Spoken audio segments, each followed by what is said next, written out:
First item on the agenda, second item on the agenda is public comments. Cheryl's taking a look. Just checking it twice.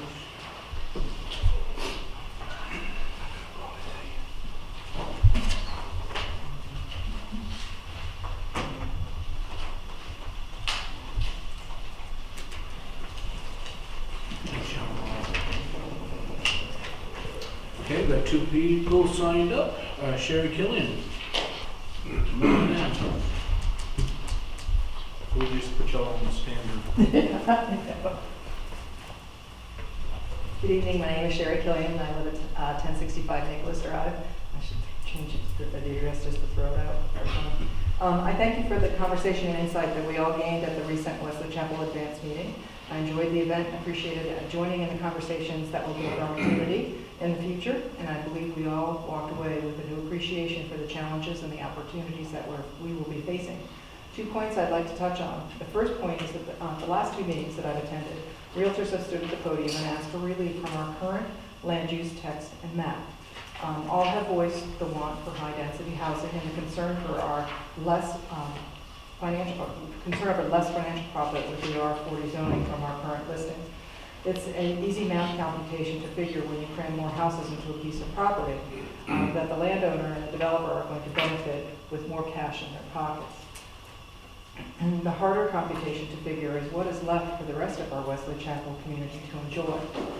These are the same Wesley Chapel landowners that have enjoyed Wesley Chapel's charm and benefit from our low taxes in previous years. I tire of hearing of these requests, as I'm sure you do.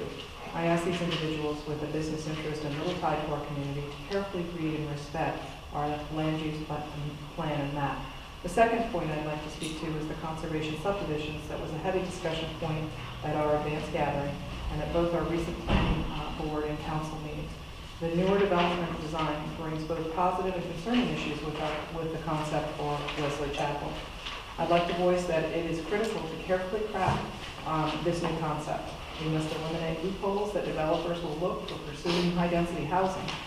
Our conservation subdivisions should be density neutral, meaning that the overall number of dwellings built is not different from that done in our current R40 directive.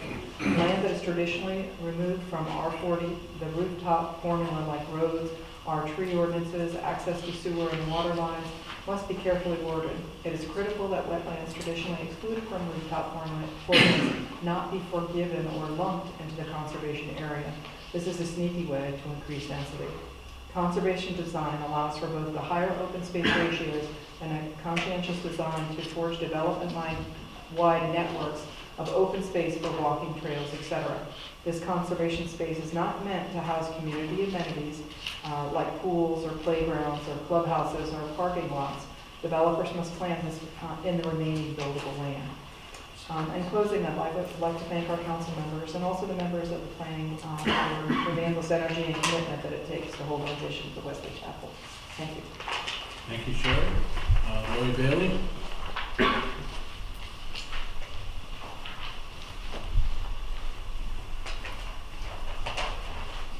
Lori Bailey, 1057 Nicholas Drive. Thank you for last month's advance meeting and the opportunity to interact with council and the boards in discussing Wesley Chapel's priorities. The Saturday conversation between council and the planning board was insightful, and I would hope that more joint working sessions are used. With the many significant items facing the village, a monthly joint session may yield faster progress. Growth and development must be looked at holistically and not in the piecemeal fashion we've been doing, usually at the behest of an outside party. Conservation, subdivision, tree save, and other ordinances are interdependent. The sum total of the ordinance defines the overall look and should ultimately align with what residents want and will help ensure the growth and development is done in a thoughtful and sustainable manner.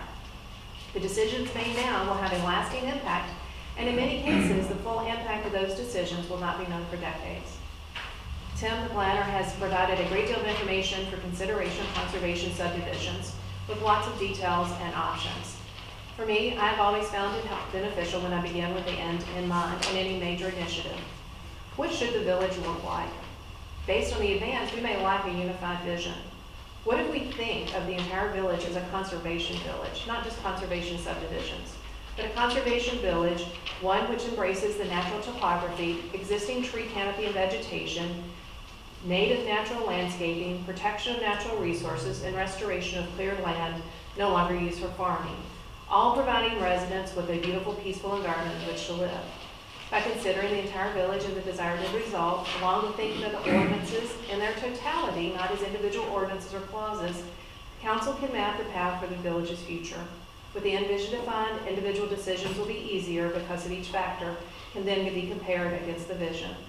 I know reviewing and revising and implementing all of the ordinance is a good deal of work, and it will take time.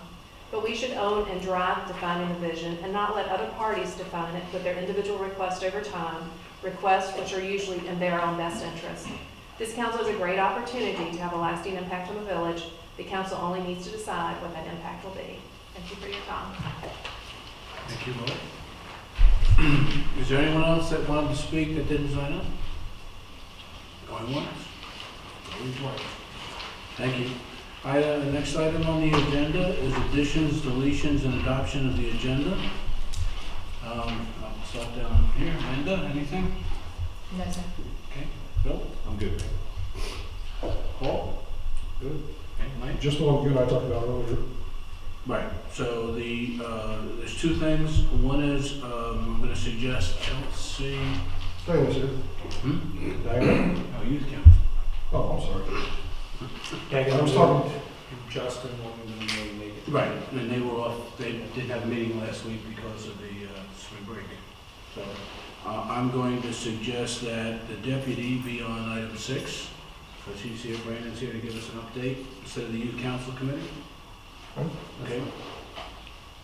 And then there was an email sent out from Sandra that I'd like to address. I'd like to suggest item 12 become 12B, and then make item 12A the potential opportunity to work with the Wesley Chapel Friends of Park and Recreation on the Pig in the Park event. motion to approve the agenda as amended. Second.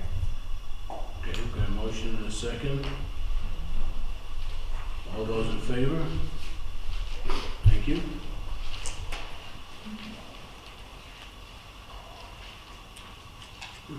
Can't spell tonight.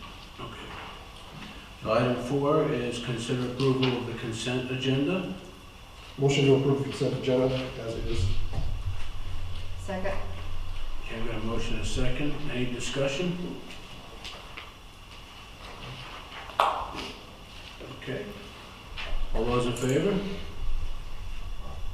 Thank you, unanimous. I would just note, I always like to do this, we've got 2 proclamations on here. One is for the proclamation of Peace Officers Memorial Day and Police Week, which I just lost my page.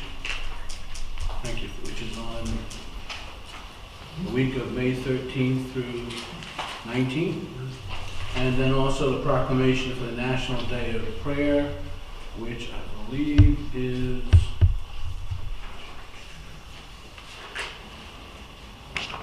9th today. That's proclaimed. Nope. First Thursday in May. So that would be the 3rd. So, okay, the next item on the agenda is the planning board report. I saw John.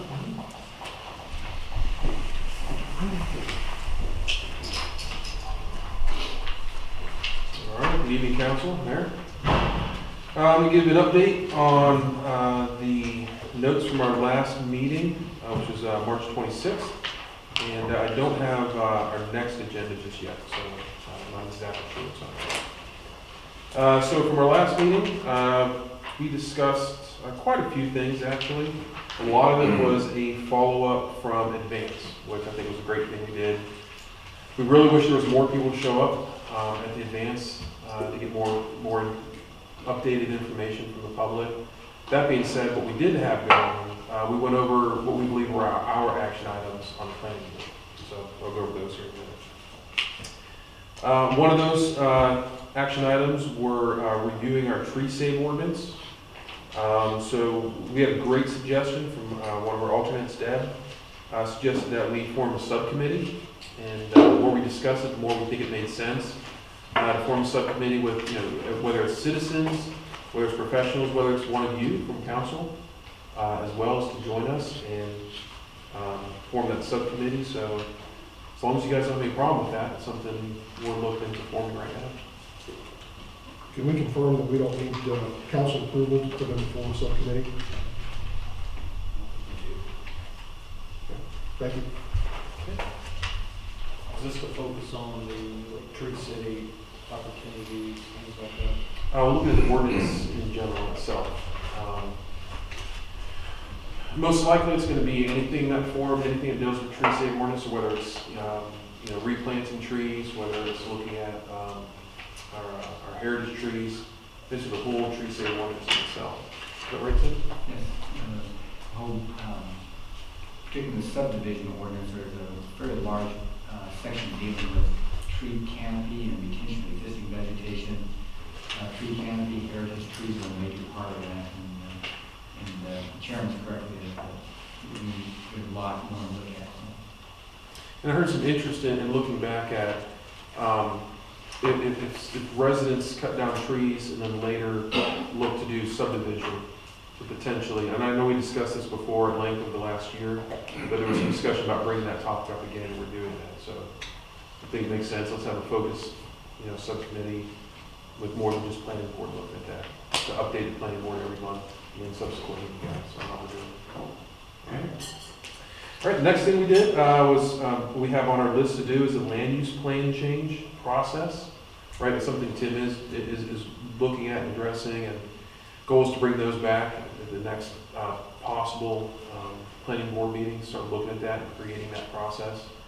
So I think it's a good thing. It looks like I'm starting to hear some information. We might get more requests for that in the future. So I think it does make sense to move that up on our priority list.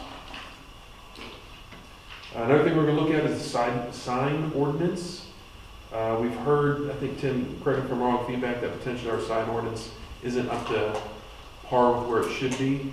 There's a 2015 Supreme Court ruling that dealt with municipal sign regulations, and content neutrality is the phrase used, and the Supreme Court kind of expanded that version of that concept of what that really means for municipalities. So we're going back and taking a look at that. I've got a draft into my colleague to the right of me, so we'll come back. We'll share it. So that's on our list as well. Okay. And then another thing that we're hoping to get clarity on, I know we talked about this at our last meeting, or last time I was here with you guys, but it's looking at the planning board rules and procedures. We need a little clarity on that. I wasn't sure if we were supposed to go back and review those and offer up a draft, or if you guys, you're offering something to us for us to review. I'm not sure what can help us out. Yeah, I mean, I believe it was much the same as we've done with our committees, as we said, here is the way that the committee charter, like it was originally written. And, we've evolved, so let's take a look at it again. The same thing is true as the council just did with its own procedure. It's up for discussion tonight. We'd like to have the planning board do that. I mean, you guys are experts on, guys and girls are experts on, the planning board aspect of it. So we'd like to see you kind of take that on. You can do a section at a time. There's no particular timeline, but I'd like to see kind of update to reflect how you currently operate. Okay. I wasn't sure. I thought that maybe at the last council meeting, you guys already had an updated rules, procedures for planning board. You didn't have that? Nope. Oh, okay. All right. I think that was It's okay. attention miscommunication. So, all right. So that will Clarify. begin on our agenda to start. And I think that does make sense. Maybe look at section at a time. Sorry. Okay. All right. Great. Another thing that we talked about, and I subsequently followed up with Tim on, is looking at a subdivision checklist. Staff currently has a 9-page checklist they go through. So we talked about utilizing that checklist and presenting that to us. Let that become a traveler or a follow through as subdivision applications come through. It may be a little, I mean, one thing we're concerned about is the potential for it to be a little overwhelming, right? Kind of go, what's this little note here and this little, so I said, let's implement it, right? And again, it's just something that we have, if it becomes overwhelming, well, then we can always cut back. I'd rather cut back from too much information overload than where we've been, which I think is a little bit, uninformed. Work with it. And as you said, as you feel it out, you'll be able to figure out, okay, does this work for us or not? But you know the shortfalls that, what I'll call shortfalls that we've kind of missed collectively as a group. And so that's the intent here, is to give us some way of keeping a little better track. Exactly. Who's doing what. So, Great, okay. makes sense. And the other thing, I don't know if you guys caught this from last month or not, but we're gonna start using a form, so for any suggestions that we vote on, right, you're gonna have a documented form that most likely, Cheryl will type for us on the spot, or we'll write down. So anything that comes from planning board, at least that's the goal right now. It's gonna have a uniform, it's similar to this travel for subdivisions. You guys have a form that's signed, by me or by us. You're gonna who voted on what. You're gonna have some, at least a description written down from us that you'll have with our suggestions. Okay. And last thing on my list, but one of the most important things, is we had Mr. Como join us, and we had a conversation.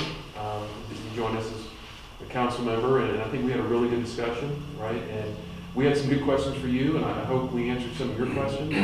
But I think it was a really good experience. I would encourage all the other council members to try to make a planning board meeting on at least a regular basis. So we have a spot, and I think Mandy said you're going to try and make the next one for us. That'd be great. That would be great. And again, it's just an open line of communication where, having you on the agenda now allows us to talk, allows you guys to talk, allows everyone else to hear it, and it worked out well. I found it interesting how much time you spend on each item, how much detail you go into it, versus when it comes to council, we'll talk about it for a couple, 3 minutes, and then we'll vote. But you guys have talked about it for 45 minutes on an issue, and we looked at it from every angle. And I'm not sure if everybody knows that's what happens. Well, same thing. I don't think everyone in the planning board understands what you guys do either, or the stress that you're put under. And a lot of times it's the question: why didn't you vote one way? Why did it take long? Why did it come back?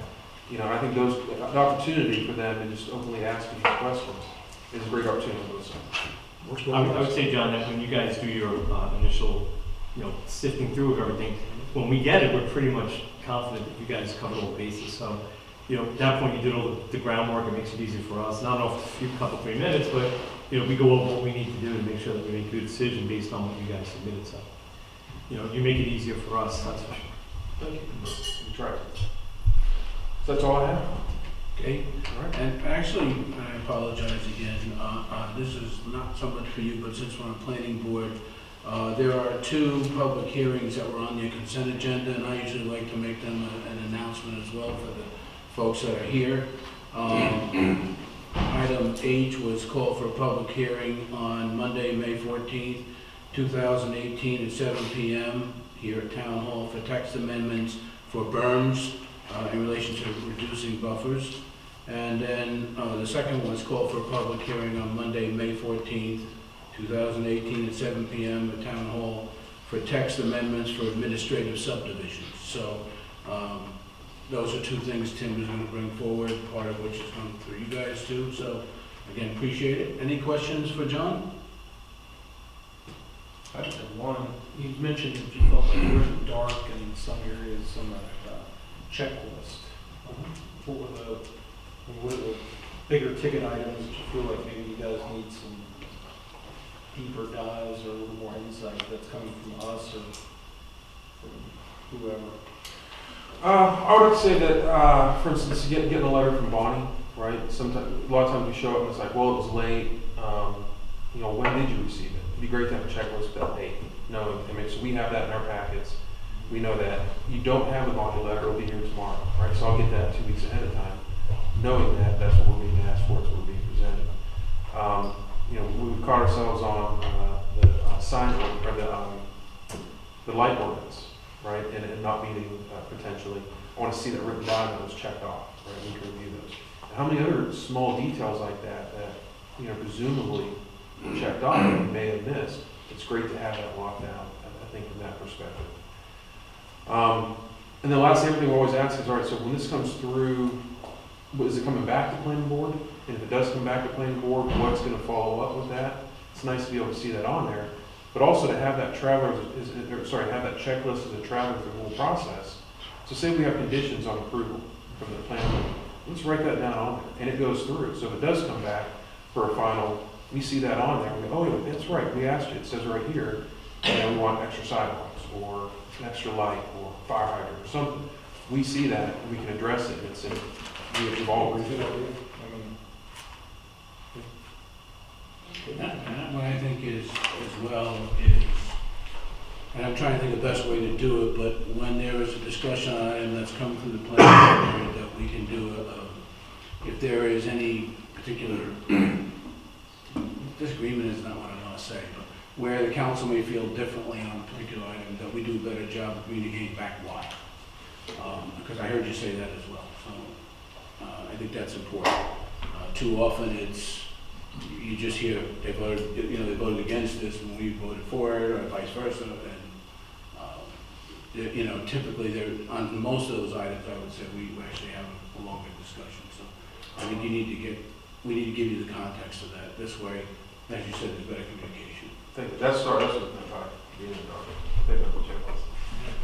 but you're exactly right, because a lot of times, we'll make a suggestion and vote on something, and then we either here got voted on, or we're not really sure where it went. That conservation subdivision, great thing. We pass that on and months go by. Well, if we had a council member show up, we'd like to ask them, hey, what do you think of what we sent off?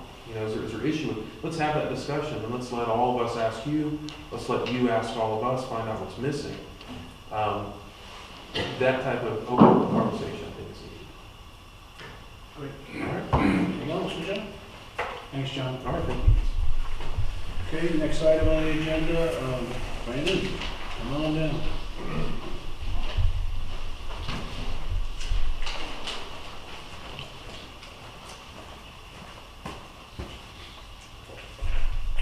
I guess I'll start back in January.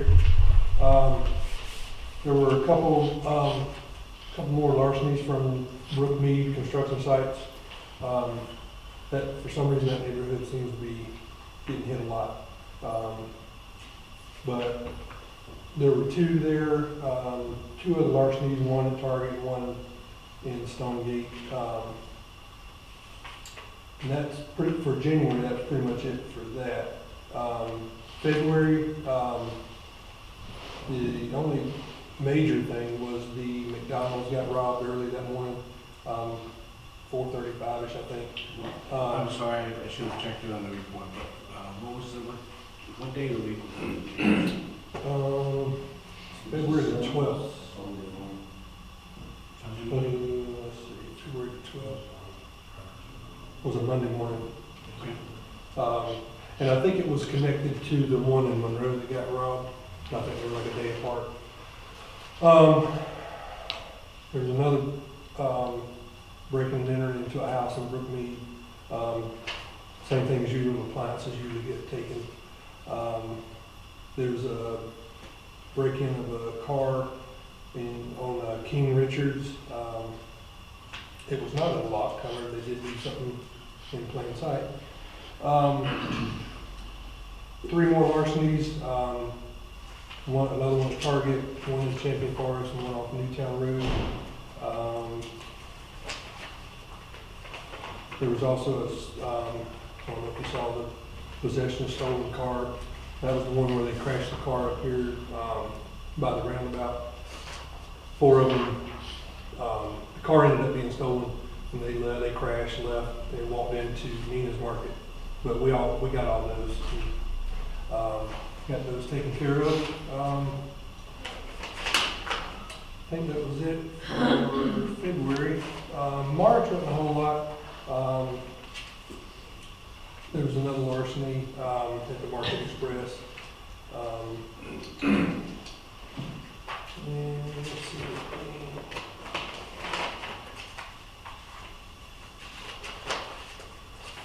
see. Yeah, that's pretty much it for March. This won't be anything major. So, Questions for Brandon? One thing I'm not hearing is Target. we had, well, there was one last week, 15-year-old girl. Does that kind of slow down? It's kind of hit or miss. Like it comes and goes in spurts. It's kind of weird. I don't know. Is that primarily, from what we know, petty larceny, just small stuff? Yeah. I had one for Brandon.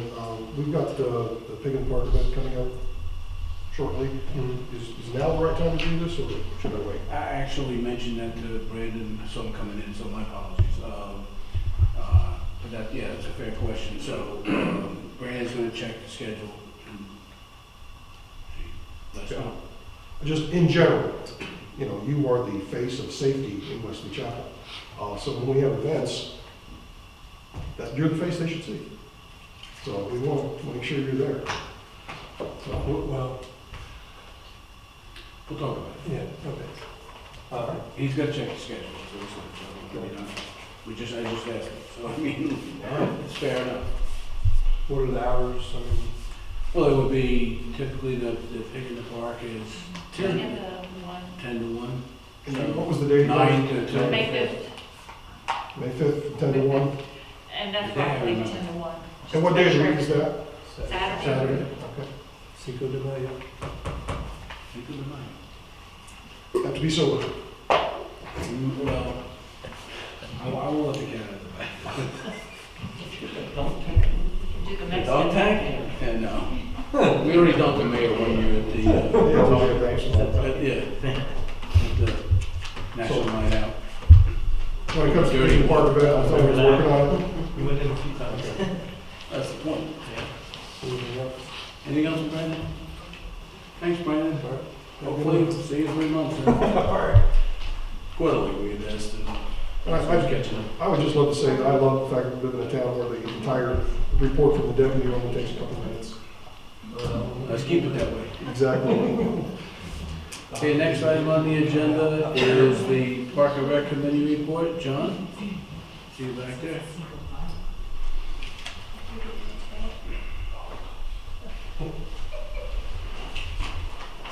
Good evening. John, before you start, I want to make sure you're going to stick around for items 12 through 20. Yeah. Okay, thank you. And I'm pleased to say we had our second Parks and Rec meeting. And like the planning board, we tried to focus on the outcome from the event, so I want to talk about those items. And it may take a little more than 10 minutes to cover the background and the recommendations that came out of it. But if we spend the time going over the background now, I think it'll save you guys time later in the evening when you've got some of the same items on your agenda. So the big action to come out of the advance was completion phase 1 of Dogwood Park. So we focused on that. I'm going to go over each of the elements in that. For those of you that don't know, this set of drawings is extensive. It covers every component. These are available in the town hall. It covers everything that we planned for phase 1 of the park. And there are certain parts of that we haven't yet completed. So the pieces not yet finished are finishing the amphitheater, basically the band shell and the sound system that's associated with that, irrigation system and the restrooms.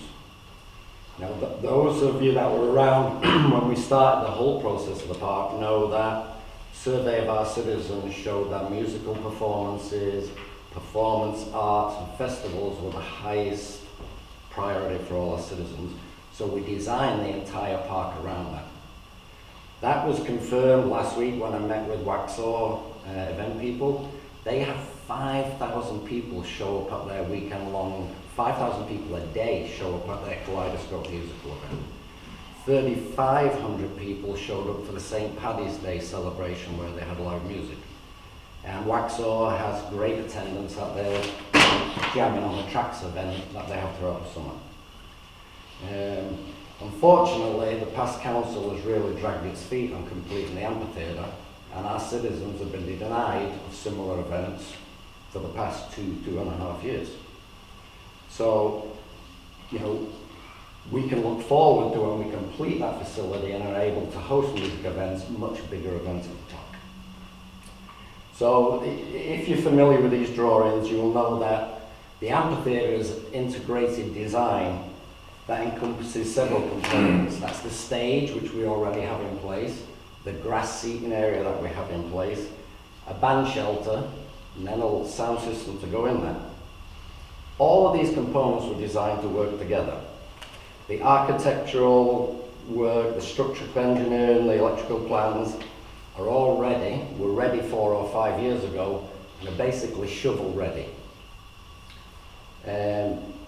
So the parts we already have in place have been designed and constructed to match the band shelter building that was designed as an integrated part of the whole project. And it's been, the concrete has been poured to accommodate the existing band shell design.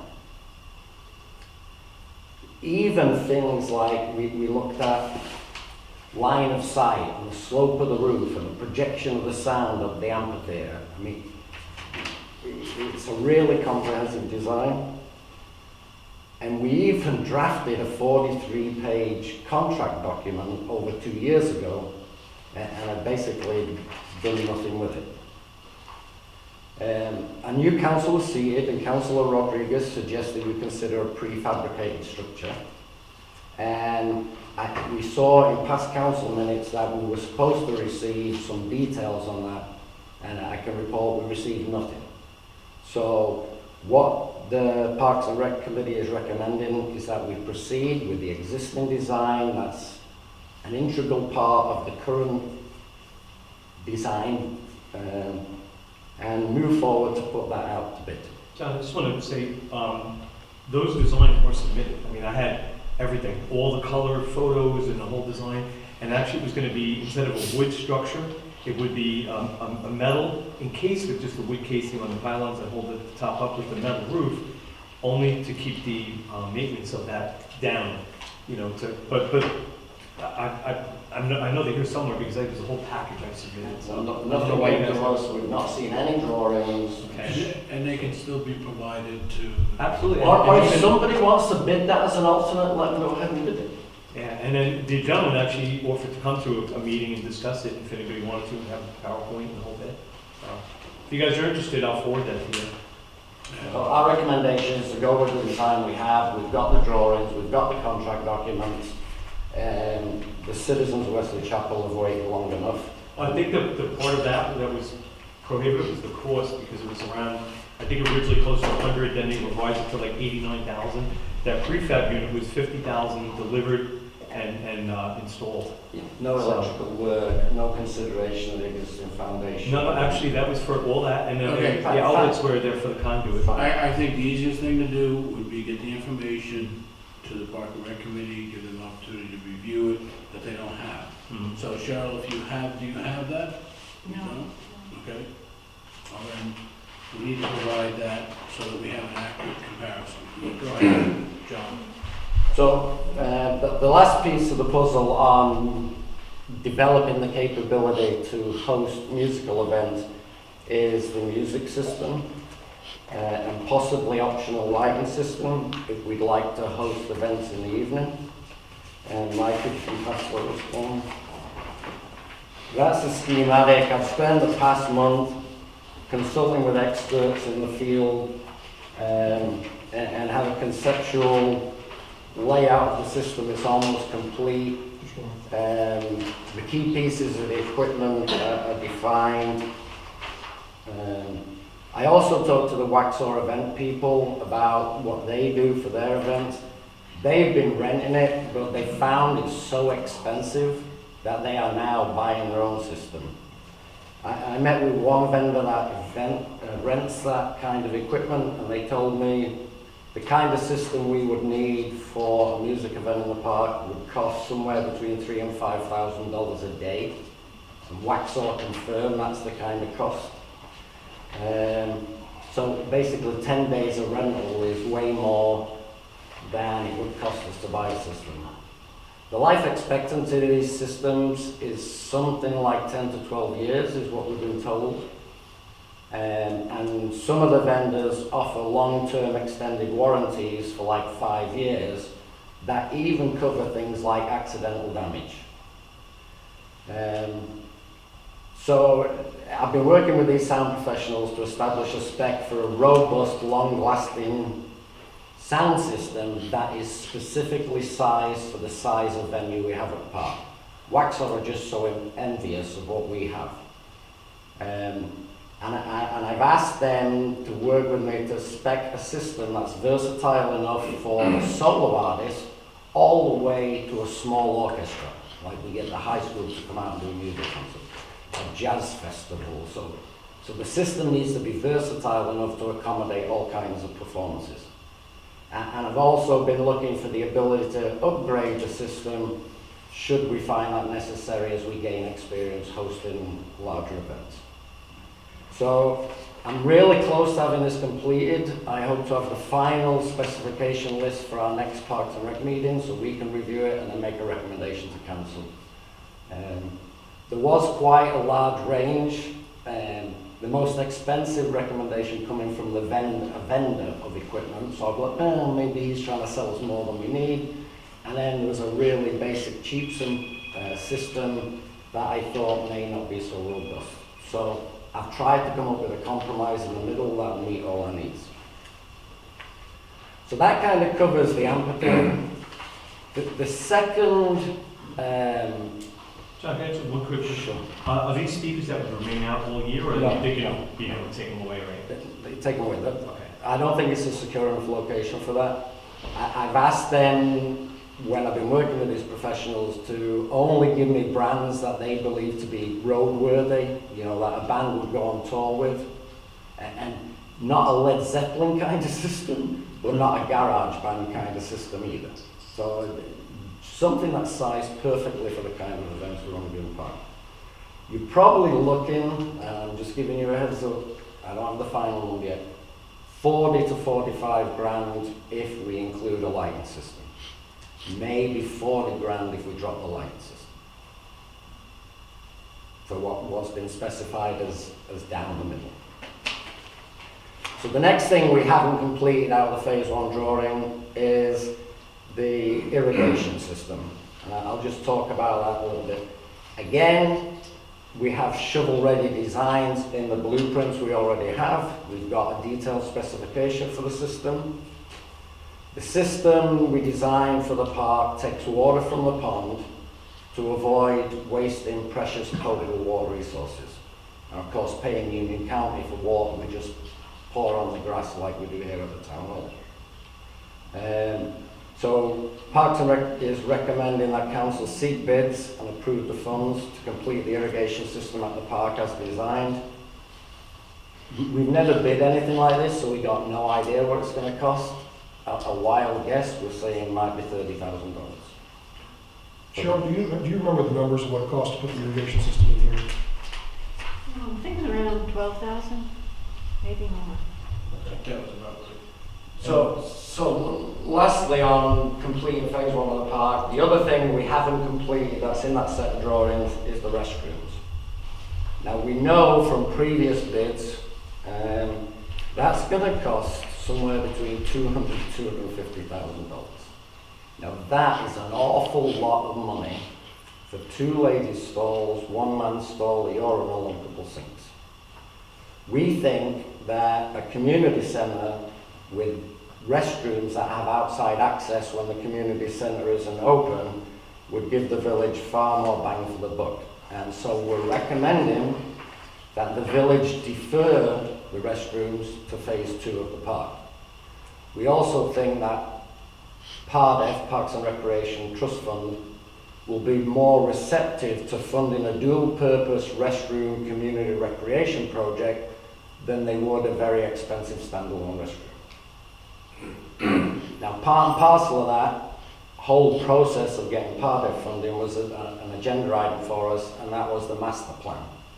So, part of the PARDEF grant award process requires citizen input, a parks master plan and survey data.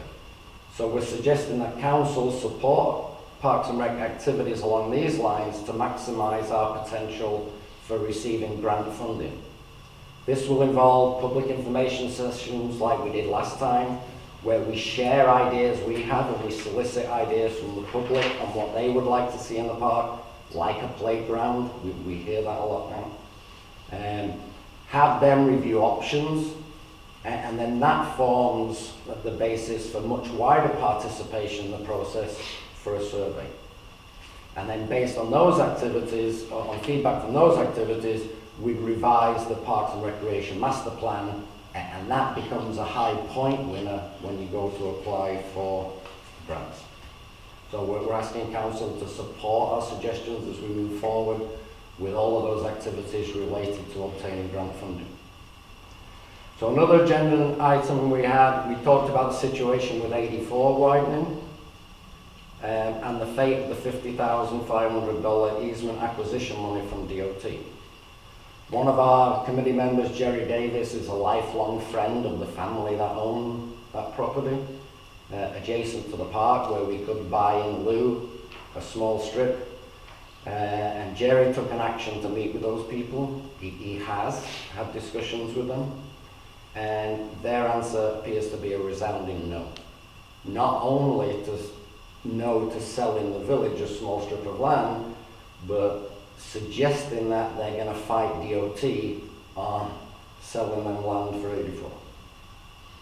So the other options we had to explore as a use for this $50,500 was to look at possibly acquiring an easement or buying some land along the agreed to thread trail that the council has previously agreed to, where it passes through Wesley Chapel.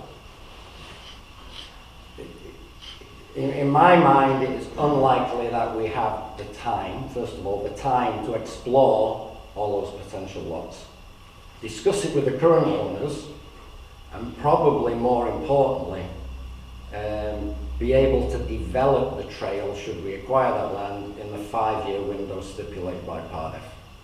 I really think we're out of time, and it pains me to think that our only practical option is to give Part F back the $50,500 of the $500,000 we fought so hard to get. But practically, I think that's where we are. So we discussed the upcoming 2018-2019 budget, and that's going to be the focus of our next meeting. And kind of related to that was a discussion we had about the maintenance specification in the park. So I just want to touch on that briefly. So you can just pass those around, Mike, please. Pass it. So what we have here, I'm passing around a photograph of what is well-maintained fescue grass. And for council's information, this fescue is maintained using a maintenance schedule that was pulled from publications at NC State Agricultural Extension.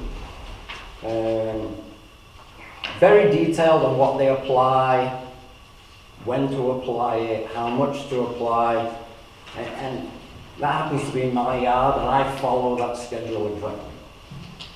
Now, this pretty smart guy called Albert Einstein once said the definition of stupidity is to do the same thing and expect a different result. So, given that we have the same grass type, the same climate, the same soil type in the park as we have here, I didn't think I was being stupid when I went to the park expecting to see the same result. Unfortunately, I went to the park within a day of taking that photograph to look at the condition of the grass there. And I used grass very generously because, as you can see in these photographs, there's more weed and bare patches than there is anything else. Now that just didn't make sense to me. If it's the same soil, same seed, same treatment schedule, which I believe to be the case because Parks and Recreation Committee submitted that and adopted that as a specification for the treatment of the grass at the park, it just didn't make sense to me that the result was so different. So I did a little exploring, and Cheryl was kind enough to provide me with an additional copy of the original specification we wrote and adopted. And I won't go into all the details of these, they're available here. And she advised me that Councillor Rodriguez changed the specification in 2016. So I won't go over all of the differences in the spec, I'll just highlight a couple. So in the original specification, we specified the type, application rate, and timing of the various treatments. Now the application rate is pretty important for several reasons. One is, you need a certain amount of stuff to make it work. Another important point is that it's a means of policing whether the contractor is doing what he's supposed to be doing for the money we're paying. We're currently paying $25,000 for this. The quantity, the application rate, has been removed from the spec. So we can no longer go and say, well, if you need £50 for every 5,000 square feet, and look at the truck and see he doesn't have enough on there, we know he isn't complying with the contract. With the quantity removed, there's no way to police what the contractor is doing. And I think that's a big reason we've got such crappy looking grass in the park. Another good reason to have a quantity in there, an application rate, is because you can estimate, based on the square foot and the application rate, and the cost per pound of those treatments, how much we should be paying, and how much money the contractor's making above and beyond what he's spending on those treatments. With the quantities removed from the contract, there's absolutely no way. And it's very surprising to me was the fact that in the original specification we had all those amounts quantified. Councillor Rodriguez removed all those quantities from, but we're still paying the same amount. So I don't get why we're still paying the same amount. If we took out the quantity of all the treatments and completely removed drug control, fungicide control, fire ant control, why are we still paying the same amount? Well, I'll just tell you very briefly, other things were added to that as far as mulching around the trees, cutting the grass at the front corners. Love that point. But I'll just say, John, that as far as the application, I have my lawn done with the lawn service that comes in there. I've never gone to the guy's truck and looked and said, oh, we use 10 bags of fertilizer, 4 bags of lime or whatever. So I spoke to other landscapers about that. And they said, hey, listen, unless they're coming in with like spray tanks and you can see how much spray is in the tank and measure it. But it was agreed upon that without the sprinkler system, you're really just putting chemicals down and just kind of sitting there not doing anything. So I agree that The proof it's a is good in the idea to have pudding. that, but if we The have proof is in the irrigation- pudding, and what we have isn't working. Right. So I don't want to get into an argument, I want to go through. our recommendation is to go back to something along the lines of the original specification where the application rate is defined. I'm glad you brought up the mulch because the current contract calls for mulch. The mulch is not being applied. Mike and I were at the park today and there's been no mulch applied to many, many flower beds since we put the mulch down with volunteers. So we should call, I mean, somebody should at that point let Cheryl know and say, hey, there's no mulch and make a phone call. I mean, I agree that if we shouldn't pay for something we're not getting, that's for sure. And your specification calls for the application of pre-emergent. Right, So we all know that means before the weeds come up. absolutely. The park is absolutely full of weeds, so there's no way in hell pre-emergent has been applied. The weeds would not be growing, the crabgrass would not be growing if an appropriate amount of pre-emergent was applied. If you just say apply pre-emergent and the guy sprinkles a teaspoon in the park, hey, I've complied with the contract, I applied pre-emergent. Well, I think that's kind of crazy to say that, but let me just tell you this, what I will agree with. I had a lawn company, very well-known lawn company, taking care of my lawn. They put pre-emergent down, they did all that stuff. And in the spring, all my nice little weeds all popped back up. Everybody's very happy out there. We called them, they came and did another application. They still were there. We called another company, the guy came in, and within 4 days, my lawn is brown. So contracts should always be reviewed. I agree with that, it's been a couple of years. If they're dropping the ball on certain items, then we should absolutely call them out on it. So I the think recommendation for Parks and Rec is to not renew, apparently the current contract's expired and we're just continuing along month to month. month to month. The recommendation from Parks and Rec is not to renew the contract with the current specification, to adopt the old specification and to rebid the job. And then to somehow establish a means of policing that the contractor is actually complying with the requirement of the contract. Let me ask you a question. We don't believe How they much are. irrigation is going on this grass? It is irrigated, but very little. That's the secret. I know a lot about turf grass out here. If you don't have water and you don't have it constantly irrigated, you might as well just dump it out there. But as you know, council the plans to put the irrigation system in. So Well, no, I mean, Plan 2 and what's currently there, I'm all for it. Along with Lucas and saying, hey, if this is the best representation of what you guys do, then maybe we need to find somebody else. But trust me on this. I know a lot about turf grass out here. I used to work for BASF, I know. and one of the leading suppliers of But the turf. soil is so deficient out here, unless it's irrigated, amended with a lot of nutrients, you're gonna end up with this. So remediation is not going to be cheap. If it were my yard, I'd burn it all off with Roundup and I'd start again. Now, We can't do that in the park. We'd have to close the park to do that. So remediation isn't going to be overnight, and it's going to be more costly than we've got right now. So in my mind, the tens of thousands of dollars we spent putting that grass seed in was all been wasted because it's not been maintained properly. Well, John, my point is, the landscaper sent about 3 or 4 years to bring the grass in at the park. Yeah. From the original grading, and we still have crabgrass and weeds and clover and everything else, even though we're paying for that stuff. But I guess the part that didn't make sense to me is, why would we have removed fire ant treatment? Why would we have removed Okay, other things that, okay, whatever reason it got removed is not, okay? We want to It's put not all, germane. we want to put all that back in. Well, then- let's continue with your recommendations, please. Okay, so that is the recommendation, is to go back to the original specification that included quantities of the materials to be applied,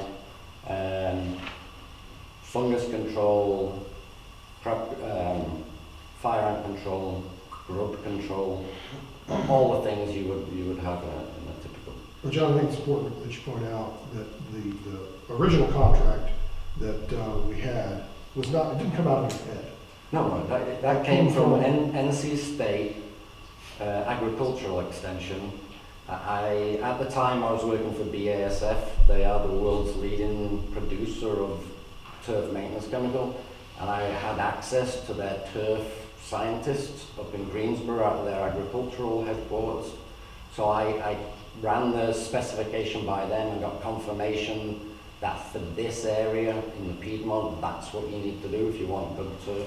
So this is not your opinion, this is the opinion of experts. Right. If you've got irrigation, otherwise you're just putting dry powder down on dry powder. Alright, so the last point I want to make, I know youth council weren't here tonight. We did meet with youth council. They're looking for beautification projects in the park. We made some suggestions they're going to consider at the next meeting, and we offered them some assistance in executing those projects if they'd like to take us up on that. So hopefully I've given you enough background for your discussion later in the day. Also, John, you touched on it about the grants. Yeah. What is the deadline for the current grants for this calendar year? For that? For grants for this calendar Oh, year? we've missed it for this time. So the grants that you're going to be looking at is going to be for the next calendar year, Right. because it takes time to write the grants and do all the legwork to get it ready. Right. The big points come from public participation, so we need to organise those information exchange sessions where we provide ideas and get feedback and suggestions, and then we need survey data, and we need our Parks and Rec master plan is over 5 years old, so it won't get us any points. So we need to revise the Parks and Recreation master plan for the village. we need new survey data, or we're not gonna get the points. We hope, we're gonna try and get another $500,000. That's our aim. Let me ask you this. I know we talked and discussed last time about youth groups and schools maybe using the park intermittently or whatever for a particular part of their season for cross-country training or whatever. And the word passive park was used. Believe me, I'm all on board. I would love to have a symphonic event or some sort of musical event. But I think I don't see any way we could bring 3,500 people down. I think it would create chaos at 84 on the West of We had 1,800 to 2,000 at the recent Easter event, and it was nowhere near fully crowded. Pretty old park. Sorry? Pretty old park. Southbrook and WCWA. That was long the plan, was to park them there, and that's why we hire additional deputies to get people across the road. Plus, the hope, I think, is once the railroad expansion goes through, there'll be sidewalks all the way down to the Harris Teeter Shopping Center. And Woodfop would do an incredible job in organising those events, even without live music.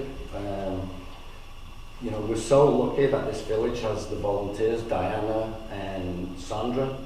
Waxhaw has a staff of 6 people for Parks and Recreation, paid people. We get incredible organisation and event management skills from Woodfopper at no cost whatsoever. So we should be so grateful and supportive of what Woodfopper does and give them all the help we can. absolutely. If you have any questions later when you have it on your agenda, I'll be happy to answer. Yeah, John, I'd like you to, if it's okay with the mayor, I'd like him to come back up and we start talking about some of these other items related to the park.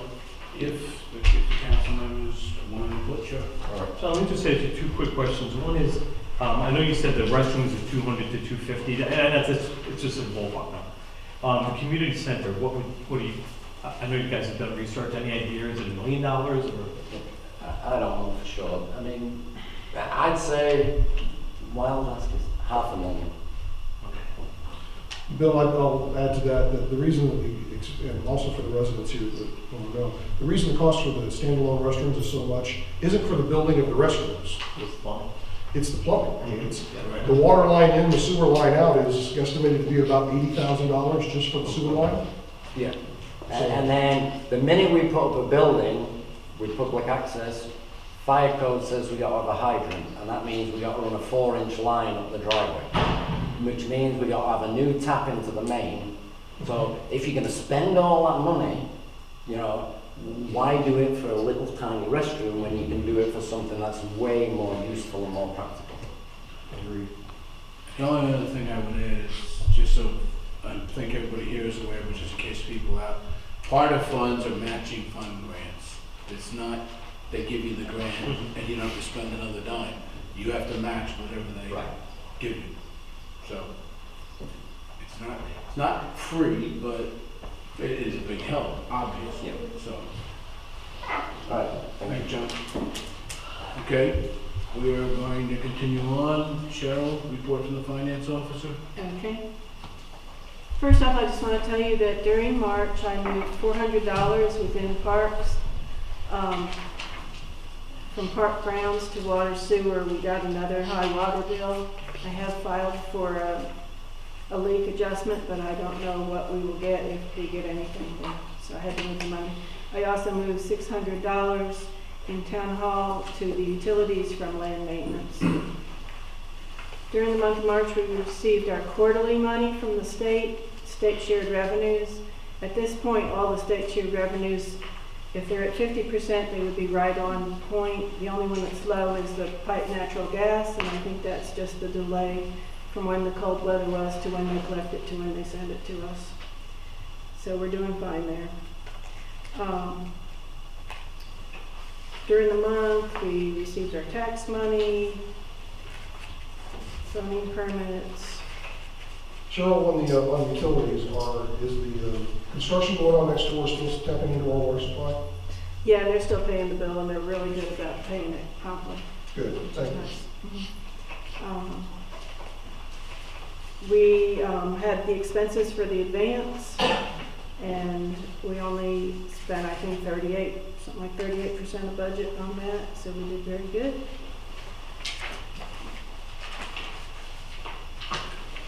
We continue to do all our other normal expenditures. And our engineering fees are running low because we don't have any, most of our subdivisions have already been reviewed by Bonnie, so it's not a whole lot ongoing. We paid for the second fee on the codification, and that is continuing in process. We finished paying for the deputy for the year.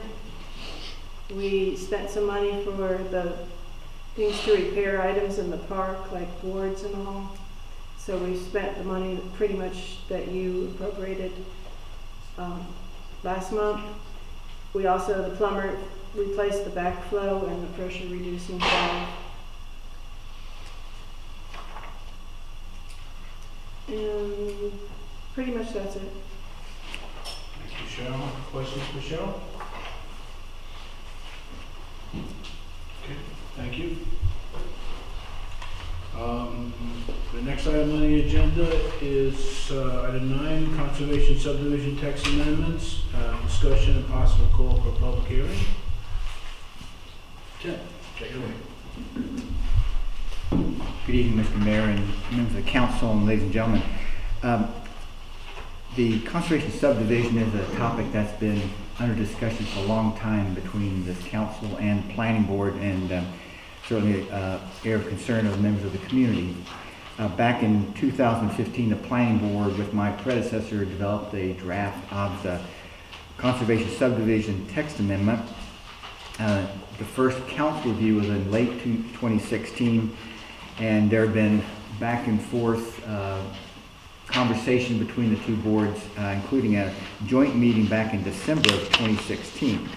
There are still some areas of disagreement, and the materials that you have contain my regular staff report, some supplemental information that I put together for you, as well as several tables that summarize where we are with regard to the specific recommendation between the latest version of council's conservation subdivision versus the planning board's recommendation.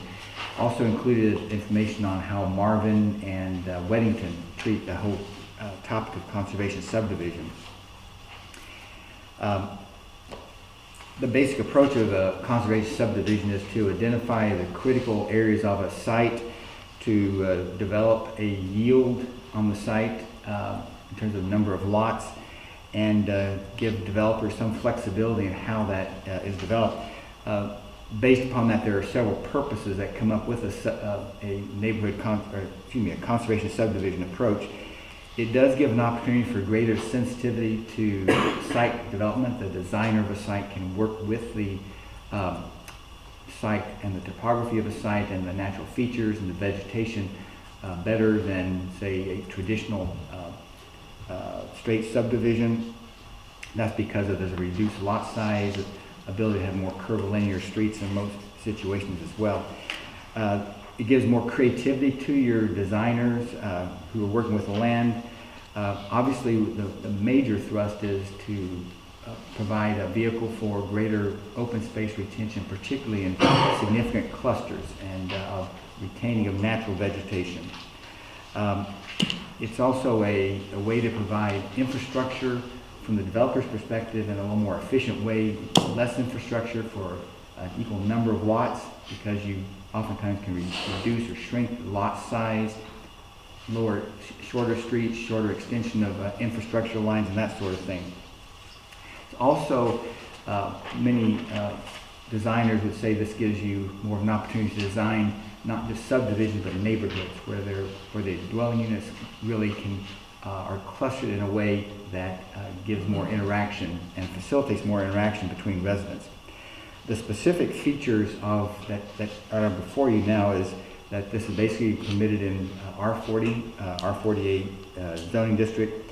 The yield number is similar to what you would get in a conventional subdivision. So there's no density bonus provision, if you will, which is a term that's used in some of my research and which you've probably come across as well. Beyond that, there are a lot of areas that are dealt with: minimum acreage, minimum amount of area for conservation, the type of open space that is given priority, minimum lot size, the width, the yards. Those are all dealt with in the ordinance, and there are differing positions that are outlined in your material between what the planning board has come across as well as the council in its most recent version. If you stand back and look at this, I'd say that the planning board's approach is a little bit closer to what you would have, say, in a more conventional subdivision approach. And I say that because there's a larger minimum acreage size of 15 acres as opposed to the most recent provision of the council version, which has 10 acres. The lot width is greater, more consistent with a larger lot layout, and lot size is greater. The council version is a default version of 30,000 square feet, as opposed to 30% of those lots can be as small as 20,000 square feet, whereas the planning board's version, the 40,000 is the default zone, although 30% can be 30,000. So I know a lot of numbers get thrown around and it can be very confusing very quickly, but generally speaking, larger lot sizes are the desire of the planning board. Some of the research I looked at in other jurisdictions, you have variations on a theme, limiting the lots to a certain percentage of the site. As I mentioned before, density. Some jurisdictions allow a density bonus provision if other things are done. For instance, if an extra amount of the site, say more than 50% of the site is retained in open space, then there is a greater number of lots, albeit smaller lot sizes. Let's see. In general, it's your decision on, and it's all part of how you see the community developing. And certainly the words conservation subdivision are contained in the land use plan under one of the policy guides. It talks about, in terms of maintaining rural residential feel for the community, it talks about the R40 zoning with the exception of senior housing at the time, as well as the term conservation zoning. And of course, I think that's probably what kicked off this whole discussion about what do we mean by conservation zoning and trying to give it some legs here. But it's the conservation zoning and conventional zoning is kind of this trade-off between open space and lot size, amount of open space in private lot ownership versus open space in community areas clustered. It also is a matter of how much flexibility is given to the designer of a piece of land as well, versus what we might be called more of a prescribed design requirements to larger lot sizes and that sort of thing. Tim, I guess my question would be, since we don't have current conservation subdivisions, how can this be used by the developers? And then the more detailed question is, how can this be misused by the developers? Let me finish up my opening remarks, and I'd be glad to, All right. if I could, and please hold that thought. All right. The staff position is to recommend conservation zoning. Both boards have endorsed it, although albeit different versions. I did point out a couple specific items which I suggest you might want to take a look at. Again, one of them is a rear yard of 75 feet, which is larger than your conventional zoning of 40 feet as a minimum required yard. It seems contrary to the idea to me of a conservation zoning where you're having some flexibility, particularly where you may have lots abutting open space already, and so that would kind of give the perception of more open area anyway. Second of all, there is agricultural activities in the open space area, and my experience in other jurisdictions, a lot of agricultural activity can often take place in greenhouses or other large, pretty substantial buildings at times. And now that may not be the case since you're having these associated with subdivisions, but just something to be aware of. Same thing with parking for recreation area, which are specified specifically as allowable in your open space areas, up to 10 spaces. So that may be some seemingly contrary to the whole concept of open space. Anyway, that's an overview. I'd be glad to address any questions you might have, including Mr. Combs at the appropriate time. Okay, thank you. I have a question for George, if I may. Go ahead. George, my question is, when we write this, I think we know what we want this conservation subdivision to be. If we write it a certain way, and then we see a developer taking advantage of what we intended it to be, and they go, well, we got all your qualifications, do we have any way of going back and saying, yeah, but you're kind of misusing what we were really expecting it to be? Is that going to set us up for a lawsuit once we go down that road?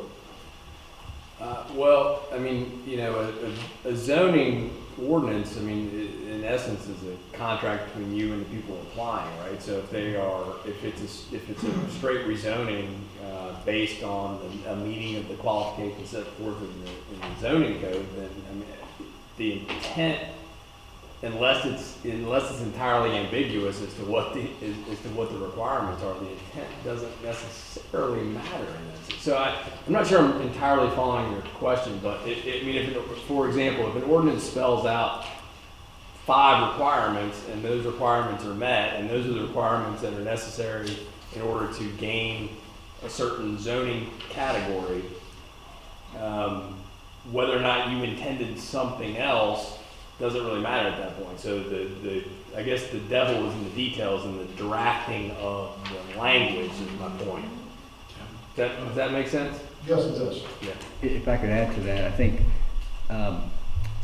2 points. An example you may be talking about is I'd spoken briefly with somebody who had worked in Weddingtons, and they indicated that one of their first conservation subdivisions came in without much buffering off of the roadway, and that was one of the main objectives. And so I think their experience was they thought they were providing adequate green field buffering along a major roadway, and it really wasn't adequate. Of course, by that time, at least there was one development that was committed, and they, you know, as George indicated, you can't really go back and renege on your deal of approval.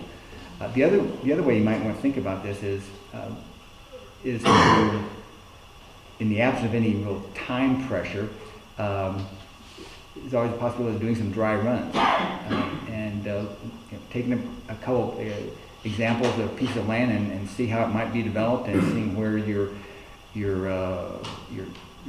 open space might be located, and just to kind of get a feel. And then sometimes that's a good way of kind of getting a sense of the impact of a project, and compare that with, say, how you might lay out a regular conventional subdivision. You're saying do that on paper? Yes, sir. Okay. Yes, just as a test.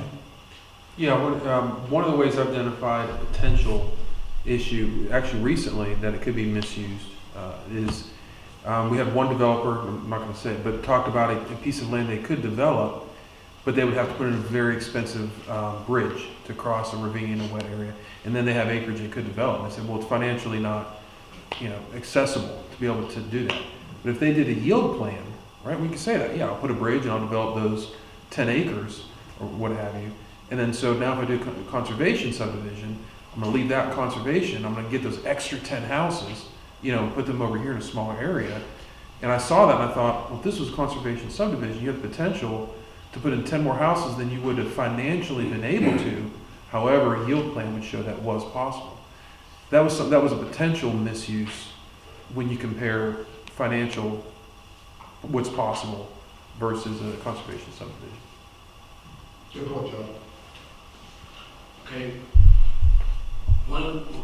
No, I'm just thinking that's a good point. I'm just thinking how we do that when a builder comes in. Do we look at the property before we say okay? I mean, it's a good point. Well, I think, there's a couple things that will go into it. And one would be the yield, as the term has been used. So how many homes will be yielded under a strict R40 development? That should be your guideline based upon the available land for development. Where you start getting into trouble trouble is the word I'm using, when you start figuring out what could be included in that conservation area. And I think that's one of the questions on here, someplace I've got checked. Protected wetlands, for example. You know, forest land, yeah, wetlands, detention ponds, should it count, you know, things like that. To me, detention ponds, and this is just red, detention ponds are course of the development of the subdivision and would have to be put there anyway, so no, they should not count. Things like that. So we have to be a little bit careful scripting it. Is there anything that's foolproof? No, we have issues with our 40 now that we have to. So, you know, we can be careful. And the planning board spent a lot of time on it, the council spent a lot of time on it. So, I mean, obviously I'll entertain other questions, but I'd like to start with this table, if you will, and kind of go through it and, not, it's gonna take a long time, but at least on these, see if we can come to a consensus where we want to be. And John's here, maybe get a little bit of his feedback. I don't know, you probably don't have this table in front of you, but it's something that Tim prepared, which I think helps. So minimum tract size, for instance, the planning board's recommendation is 15 acres. The text that was proposed by council, I think, was 10 acres. And then, is there any reason 15 versus 10? I would have to say, from the planning board side, and again, this started 3 years ago. I know. So I've seen parts of it. The feeling I got was, in totality of everything that you have, including that 15 years, was I think the planning board didn't want to take too much of a leap. I think that's the general feeling I got, was we like R40, a lot of people like R40. If we're doing something different than that, a lot of push was to be conservative, although not conservative subdivision, but not take too much of a leap from R40 is the feeling I got. So I agree with Tim. What you guys came back was a lot more towards what you see with traditional, I think, conservation subdivisions, where ours is a lot more, less than that, more towards conventional. I think it was all for that reason. I think that explains every one of those. This is where it would be good to have something like was brought up in the advance, like some kind of idea of what developable land is left in Wesley Chapel. So we can know, are these parcels small? Are they large sizes? To know which really fits what we have left. Actually, we do have that information now, We too. do. Thanks to John. Thank you. And we can certainly bring that in. We're not voting on whether to pass this. We still have to go for a public hearing, et cetera. So, but I'd like to have some text available.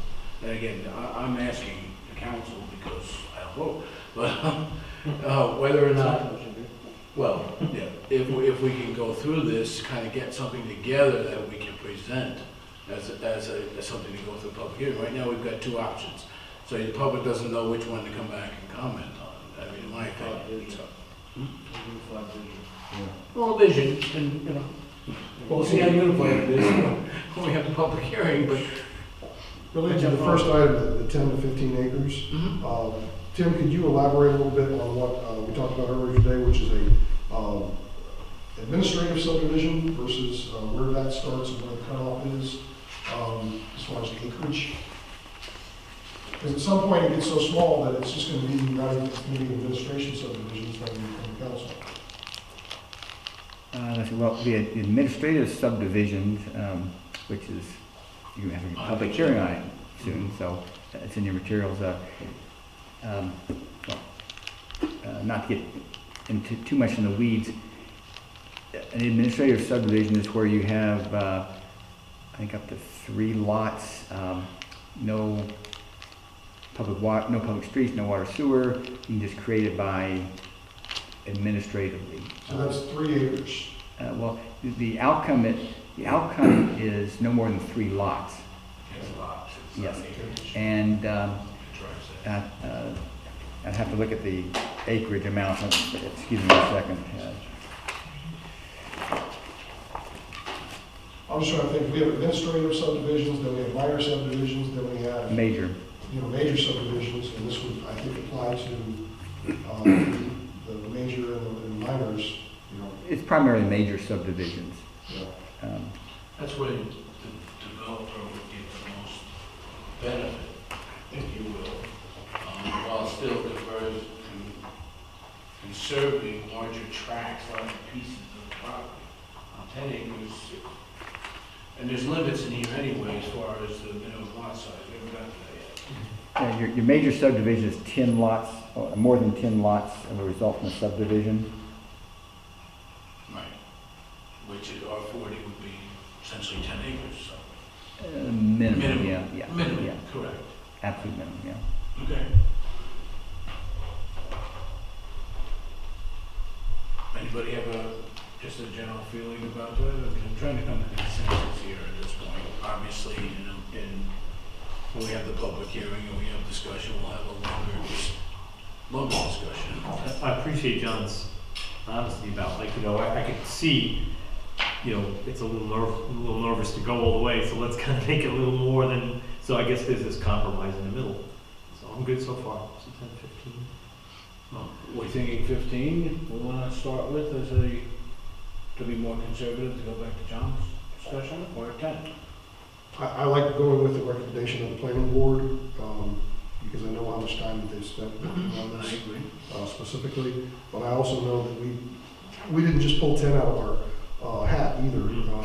We talked about it at length. So, but I'm happy to take the recommendation of the planning board personally. Thoughts? Anybody else? I know that when I did the research on this, and I spoke to other towns and all that, that 10 acres was kind of where everybody was at, so I'm more towards the 10. You gotta start somewhere. So, let me ask without, this is not a formal vote, but how many would be in favor of the 10?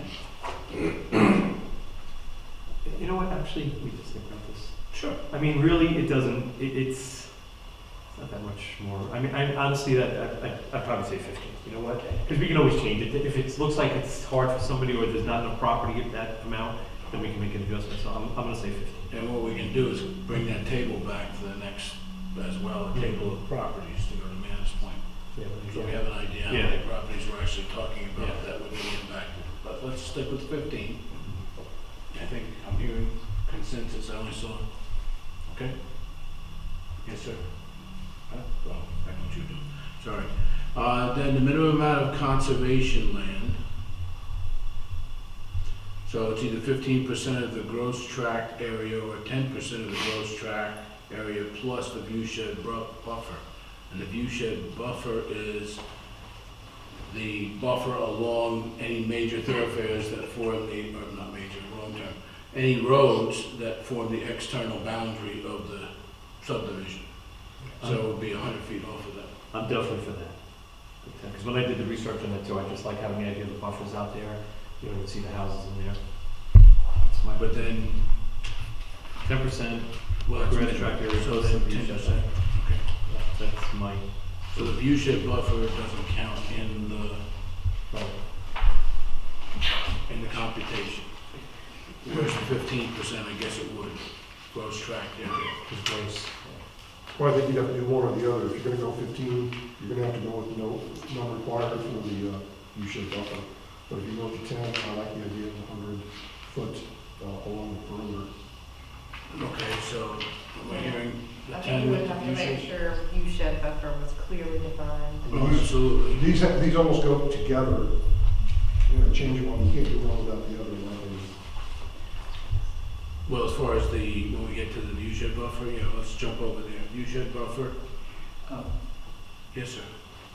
I know this is tricky because so much of this The math has to interrelated. work and everything else. Well, and the term viewshed buffer is defined in the proposed ordinance. Actually, it says an area that's undisturbed except as otherwise permitted is a minimum of 100 feet in depth. Minimum. So we're talking about an expanded, the current ordinance has 50 feet along the thoroughfare for a subdivision. This expands it to 100 feet. And I believe, if I'm not mistaken, this was, the viewshed was a concept, if you look on that same page, just in the northeast corner, if you will. Planning board did not feel the need for a view shed buffer, but that was a concept that the council wanted to have. And I again, I wasn't there, but I'm inferring that that was a desire to have some view from the roadway being green, and that would be where that's a real important impression to be given for the subdivision, if I'm not mistaken. And of course, Manny, you're. Could we ask David what the thought was about that? You can ask, but I'm not sure I can recall an answer. I thought, John, that we had some discussions about view shed buffers, did we not?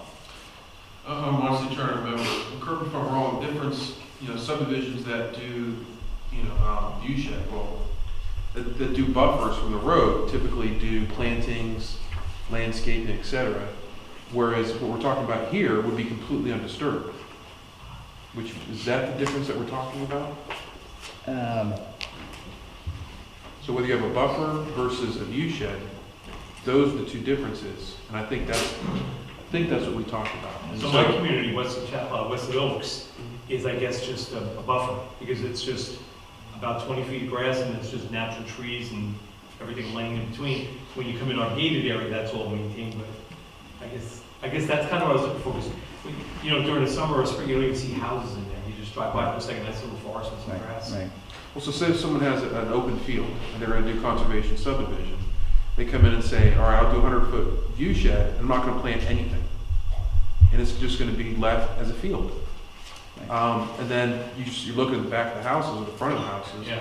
because there's no plantings allowed. You can't ask them to put in plantings because that's part of their view shed, their undisturbed open field. But none required would be to be close to the road. But it can also You require have plantings, the- which is in our buffer requirements, You have the 50-foot requirement, yeah, they rely on that. which is plantings, berms, walls, something, right? So Which you is think- our buffer requirements. Yeah. So, I like that. I think I like the buffer because it just kind of blocks the view. but the view shed buffers, as I think was being explained, doesn't require those plantings to create that buffer. Okay, maybe this is one of those things where let's maybe think this through, and we have contingencies when there's, if you have 100 feet of a field, then you require some plantings to create some type of visual screening. If you have a part of your tree canopy along that area, then that's got to remain. You got to observe and respect that 100 feet. Can we do that? Yeah, if you write that in, you write that stuff in your regulations. Yeah, I like that. That's my concept about buffer, is, having some sort of planted material, or Right, whatever, well, whether it's natural or That's what Tim was just talking about. And we're going to be talking about berms in the next subdivision, next meeting, and that gets to be a whole kind of corollary to this whole discussion about the view shed off the thoroughfare. Okay. So, I think the main goal here is just to give a more of a shield, more of a screening along the main thoroughfare, whether you call it a view shed buffer or a berm or a setback or whatever it is. It's the idea of you don't want to go 10 feet into the property and there's your first house. well, So it it's sounds, if it's conservation, right, like a view shed buffer, it has to remain undisturbed or utilized for the same agricultural purposes in perpetuity. right, You can't plant, can't put a berm if it's so you can't build either. part of That's this, the point. in the spirit of conservation. Okay, well, sounds like what I'm hearing, to a degree, is we like the idea of view shed buffer, but it has to be, if there are no natural vegetation, substantial vegetation, there needs to be some planted. That, You want something along the roadway. Screening. Call it screening, call it whatever you want. Call it a berm with screening on it. okay, So would it say something like 50 feet buffer or 100 feet view shed if filled with trees? How do you? I would rather not leave the view shed buffer in there, so it's just open field. I'd rather not see that first house. well, view shed, we just said if it's blank, if the land has no vegetation, it needs to have, Needs to be in there. yeah, they would have to do that. We can do that, so. I think that makes sense. Okay, all right, am I hearing, if, of course, we're not making a decision tonight, but we're talking about, so if, am I hearing that, another way to do this might be to have the view shed buffer 100 feet if available, default is your traditional 50-foot buffer landscape.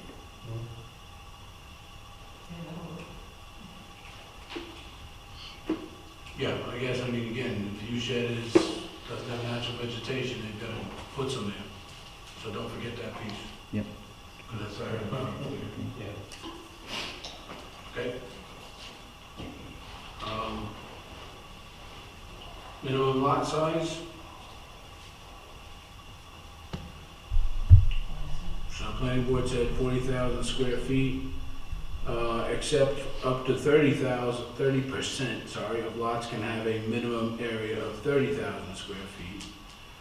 The council thoughts on this were 30,000 square feet, except 30% can have a minimum area of 20,000 square feet. And again, remembering that the maximum amount of development is still determined by the yield formula. So it doesn't affect the number of homes that can be put in, it just affects the amount of space that would be taken up by those homes. For option 2. Thoughts? I remember when I did that, I put in that option, actually, number 2, because I have to get my notes at home, but because of that percentage, it seemed, I can't remember right off the top of my head. Mike, you want to add anything? I just have a lot of concerns about the density calculation, and making it clear what we're excluding. Because I feel like the senior housing ordinance was very problematic when it left stuff out.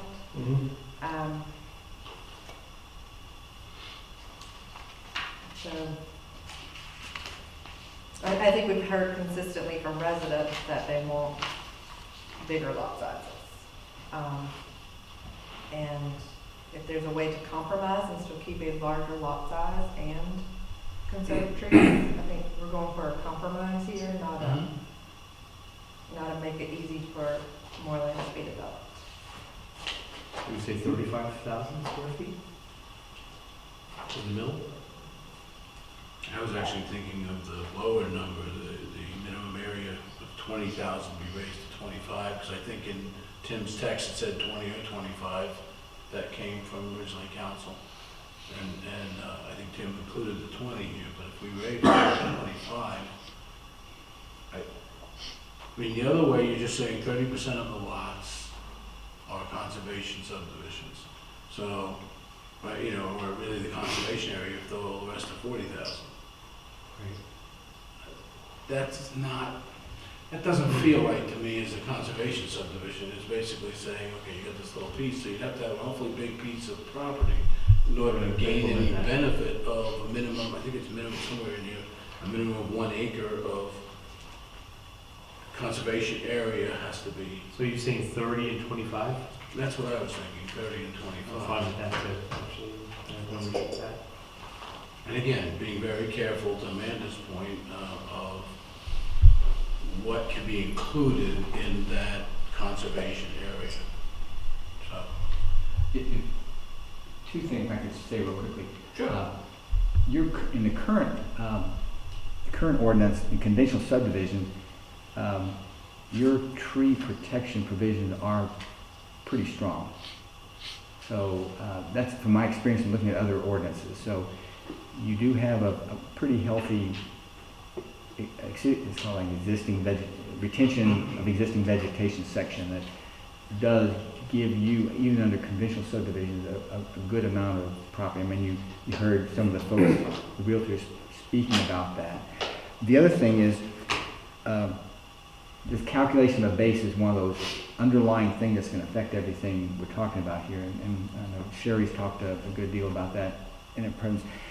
The way this is worded and structured right now, it defers that question to what you have in the current ordinance right now. So if I can just read that real quickly so you'll know what that is, okay? This is section 402.5 in the subdivision ordinance. Says minimum lot sizes as prescribed by the zoning ordinance shall be exclusive of any required buffer, okay, like our buffer we just talked about, open and or common areas, that's kind of a soft, squishy term, floodplains or floodways designated on your FEMA maps, lakes, ponds, and wetlands. Okay. Now, what I've interpreted that we have allowed that is tree canopy areas. It doesn't mention that specifically in here, so I've indicated to some folks that lots can intrude upon that tree canopy area so that it can be part of their backyard, although they have to be protected through some type of legal document, either an easement or somehow homeowners association restriction or some other type of provision that doesn't allow them to be removed or taken down once the homeowner occupies the property. So, and that's the way it's currently written, and now we can always change that if that's not restrictive enough, but that is the way it's currently worded, so. I think the planning board said, John said they were gonna look at that anyway. Correct, yeah, true safe ordinance. Let's give it a shot. Anyway, excuse me. Okay.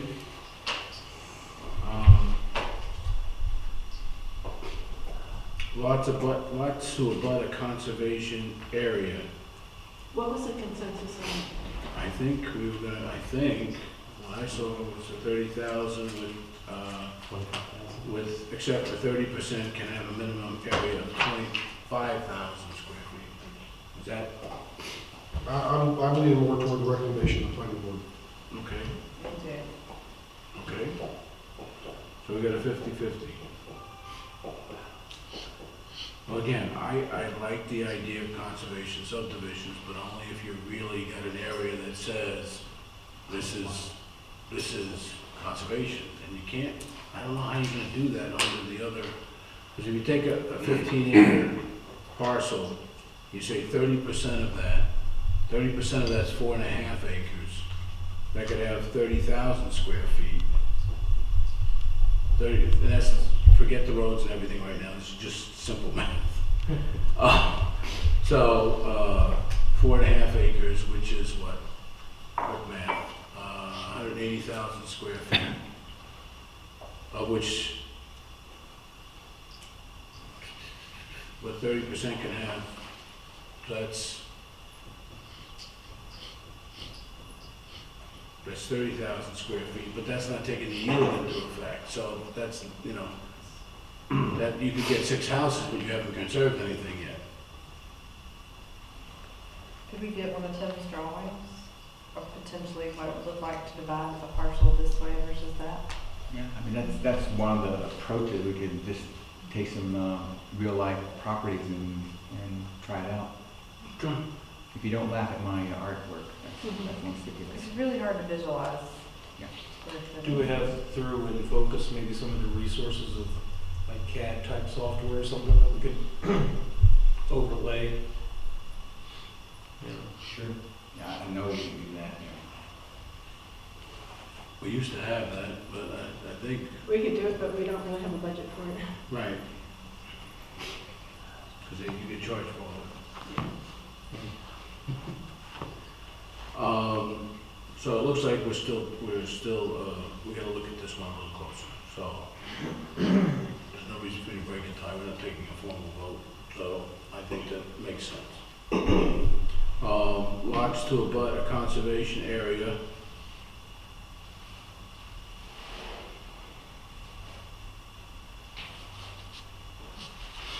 This is another thing I was trying to understand. So, Tim, can you explain that a little bit better to me? Pick on Tim. Let's see.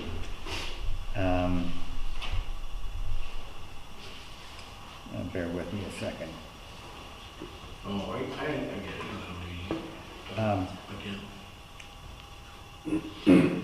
So basically, if the smaller lots abut conservation land, the larger lots, anything 30,000 and above, abut the conservation land, it's gotta be at least, the conservation land at least 50 feet in width.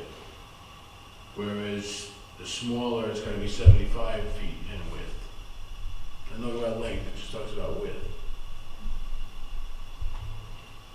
yes, well, And then the planning board was a little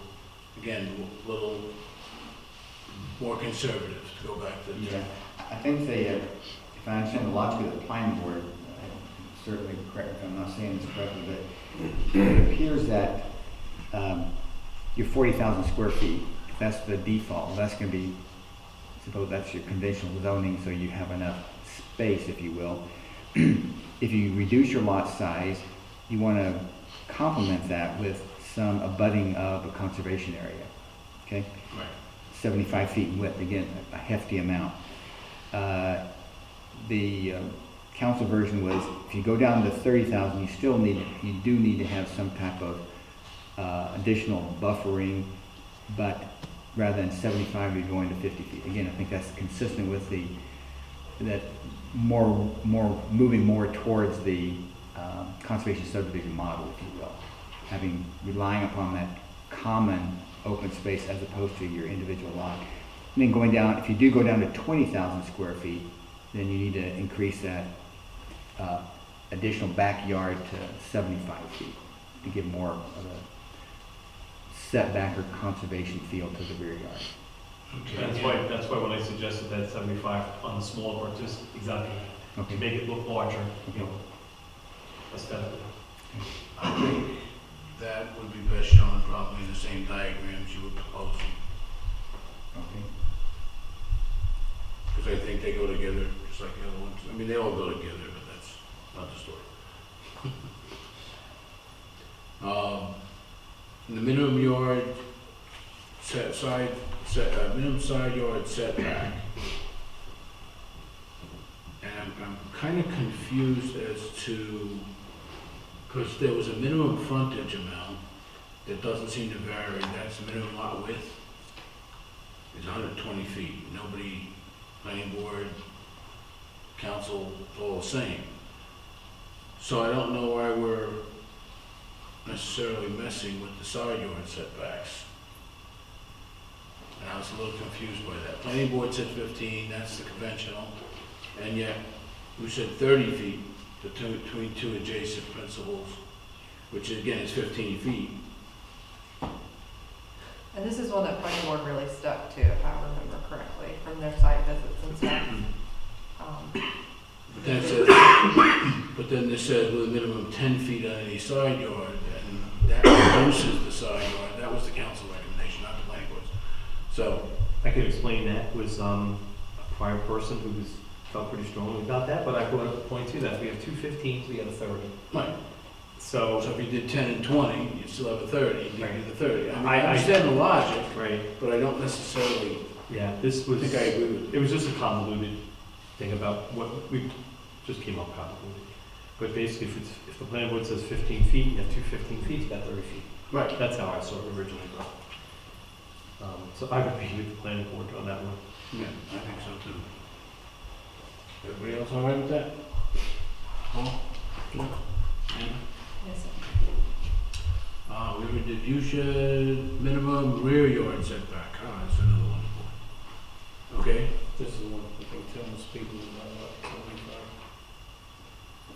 well, that goes with the lots to abut a conservation area. Really, they work together in this case because it says if it abuts a conservation area, then it's gotta be, or if it doesn't, let me put it the other way, it's gotta be 75 feet in the backyard setback. I know the planning board spoke about this one at length, that night, and I would recommend we stay with the recommendation of the planning board on this one.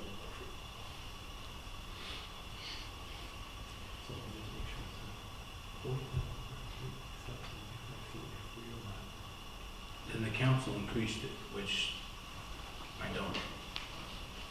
It's 40 feet for an R40 house. And it's 40 feet for, for conservation subdivision. It's the same setback. There's no difference there. So I'm kind of lost as to what the difference is. Why we just didn't say 40 feet, period. Agreed. Well, it should be an easy one That's to me. make a recommendation on it. Okay. So planning board said 40 feet for lots 40,000 or more, and lots 30,000 to 40,000, 40 feet. So what are you saying, Brad? You just think it should just be? Well, it says except 75 feet if the rear lot line is not abut conservation. Right. And I'm saying, what's the difference if it does or it doesn't? 40 feet, if that's an R40 setback, even if you're allowing more density, it's still 40 feet, is 40 feet behind as a setback. So why would you want to make it 75 feet? I put a little note here earlier because I had a question. It doesn't necessarily change the appearance. Agreed.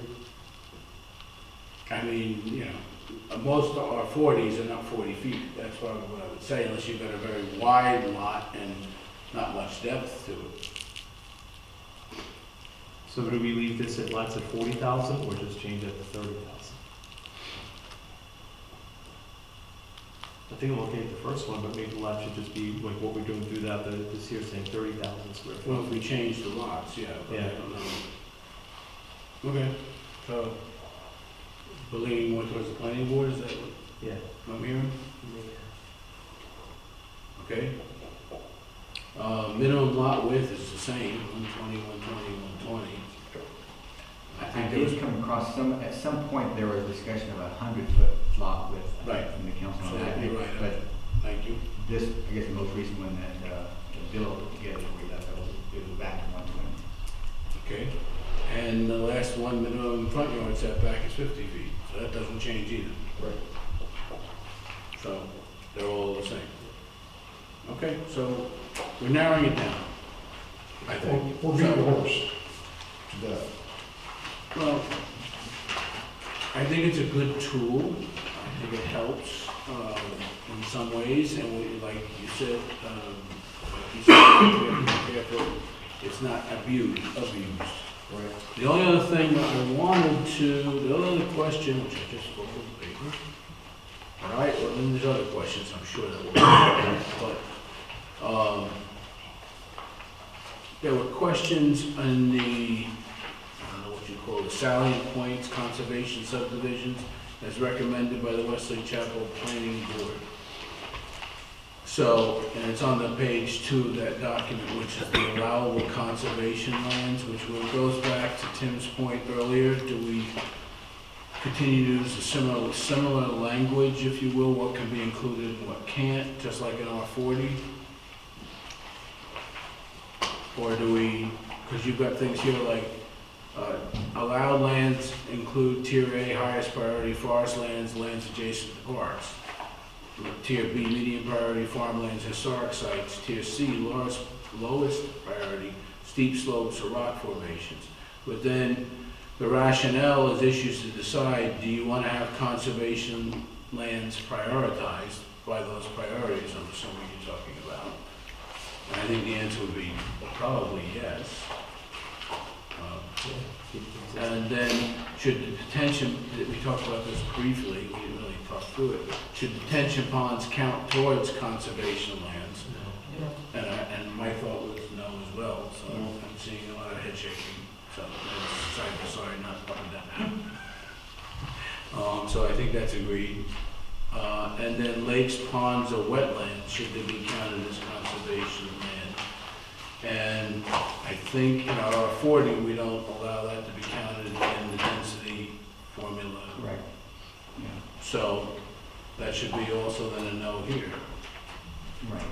It's also going to affect fees and lieu for open green space, which I think is the point.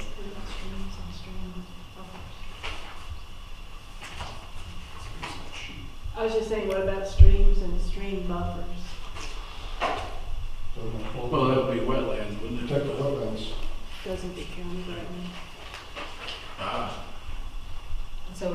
add both of We've those got to things build that into the, to our ordinance. is that in our, Both as in our R40 It's not. that you read before? I don't remember. Not included in wetlands.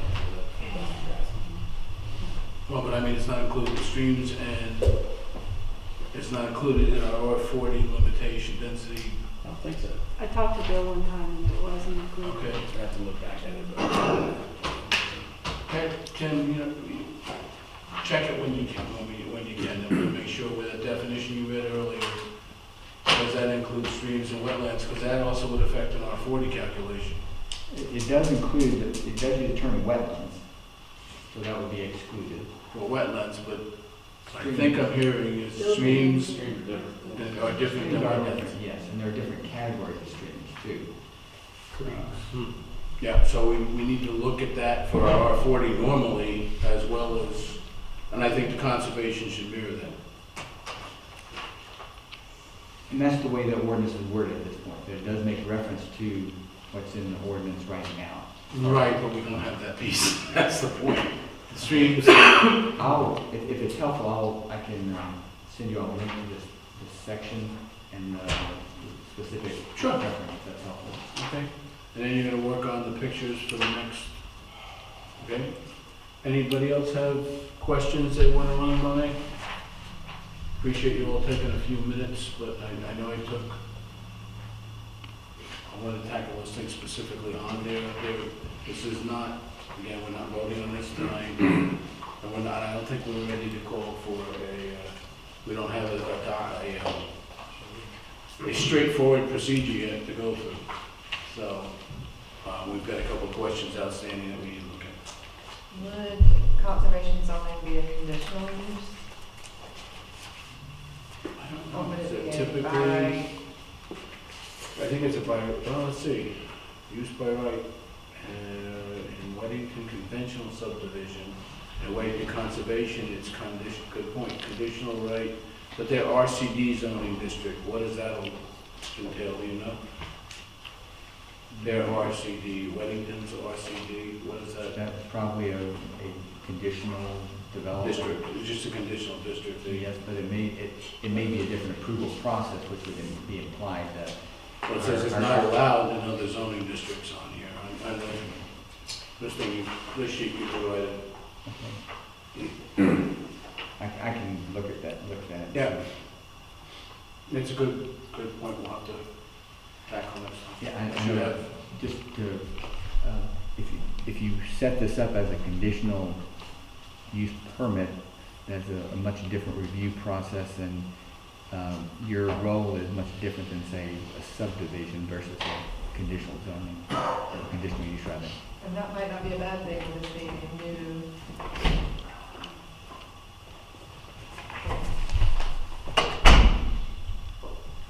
Until we make sure that we've gotten everything. Well, I'm just trying to see the advantage of not making it use by right, I get. Okay. Well, we could make it conditional zoning versus, which is more legislative versus conditional use.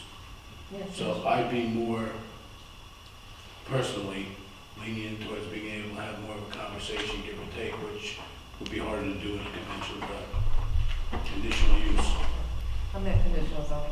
I just, like, if I came to you with my 40 acres of farmland and wanted to do conservation subdivision, you know, it might not. Well, that's why we were talking about the viewshed buffer and planting and things like that. I mean, Candela is a perfect example of that.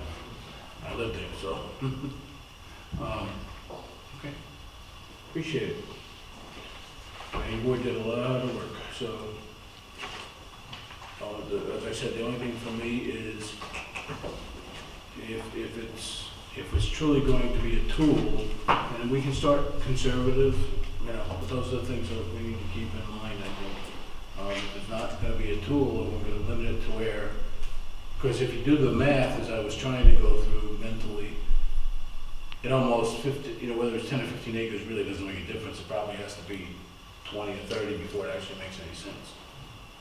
So the table of properties that we have available in the town for that might also help us. So, and then the drawings that Tim's going to do. Thank you. Anything else, anybody? Sorry, thanks for taking a few minutes, we've kicked this down the road a couple of times, so I really want to pull it together. Complicated If we're issue. gonna do it. Complicated issue. It is very complicated. So we call for a public hearing? No, I don't think we have enough of a text to be able to present to the public yet. Right. I mean, I would, but we weren't in agreement on everything, so let's see what it looks like, and then we can close those remaining points, or we may open up the other ones that we thought we agreed to, who knows, but at least we'll have something visual we can go by. Thank you. Excuse me, Yes. Council, can I ask that you graciously move 12B up? Because I still got to go back to work. Oh, I was not aware of that, that's my apologies. Does council have any objections? No. Okay, that was item 12A, new item 12A, which is the pig in the park, and Diana was here specifically on behalf of Wesley Chapel Friends of Park and Recreation. That was the email that Sandra had sent to everyone. I don't know if you got to see that. So essentially, asking us if we'd like to participate in this Pig in the Park event, and, you know, participate, obviously, we participate by allowing the event at the park, we all understand that. They wanted to ask if we wanted to be like a financial participant, naming a couple of items that we might want to consider, things that are somewhat less germane to an event. So, did you want to talk about it at all, or you just want us to keep going? Keep going. I think the things that they're asking for, which is the advertisement, sinks and porta pots for a food event is a no-brainer, and the DJ for communication is, I mean, we're talking just over $1,000. Basically, $1,166. Yeah. So here's what I'll say to that. I'm 100% for all the events we have in the park. I attend them. I love them. I know we were supposed to have a meeting with FOPR to discuss past instances and feelings that we had. I would feel a lot better if we have that meeting and then decide what we're doing concerning this here, so that everything is moving forward on a new page, a new day, getting things out in the open, clearing things up, and then just kind of being able to present a path forward on what we would be expecting. Like you said, we do donate the park, we donate other things into that park that we're not looking for, but to make that investment monetarily, I would feel better if we did have our meeting and we did discuss that relationship that we have and define that. That was it was on the agenda last meeting, both Sandra and Diana were here at the last meeting. We did have a conversation about it, I think Paul asked a few questions, I think I asked one or two.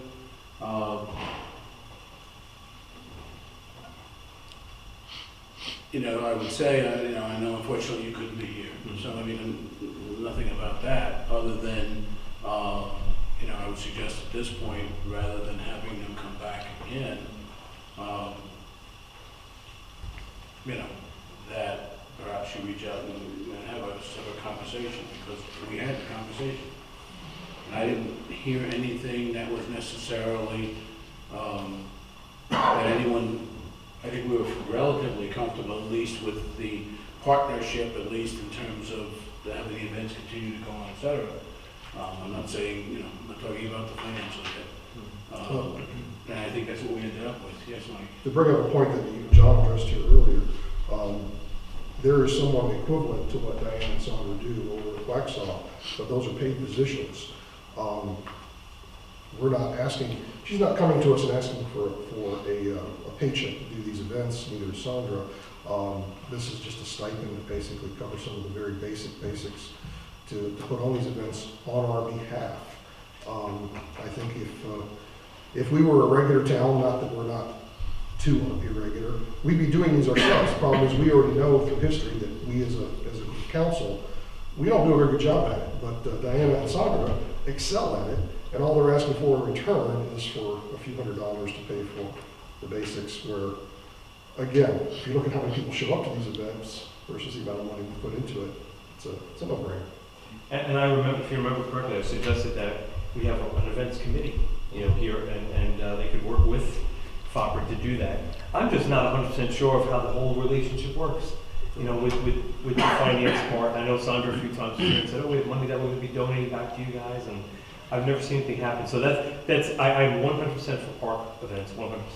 I'd like to just know what the defined relationship of what that monetarily looks like and how it all works out, I know we offered money last time, and it was refused. And there was an explanation at the last Yeah. meeting. Maybe I'll look at the minutes closer then, or get the tape from Shell too. Yeah. I'm all in favor of moving forward to, motioning to approve the up to $1,200 for us to pay for the 2 weeks ads, the sinks and porta pots, and the DJ for the event, May 5th. And we've already talked about just the deputies alone. If Brandon can't work that event and we have a lot of people turn out and we have to cross them across the street, then we have to bring on at least 2 or 3 deputies. We're having 3 deputies, And that's at a cost of $400 per person? pretty much, yes. So, I mean, you've got some skin in the game. We definitely have skin in the That's game. before It's not just, you're not looking at just having the officers move the people back and forth across the street. There's a safety issue here. We have to ensure that those officers they do walk around the park.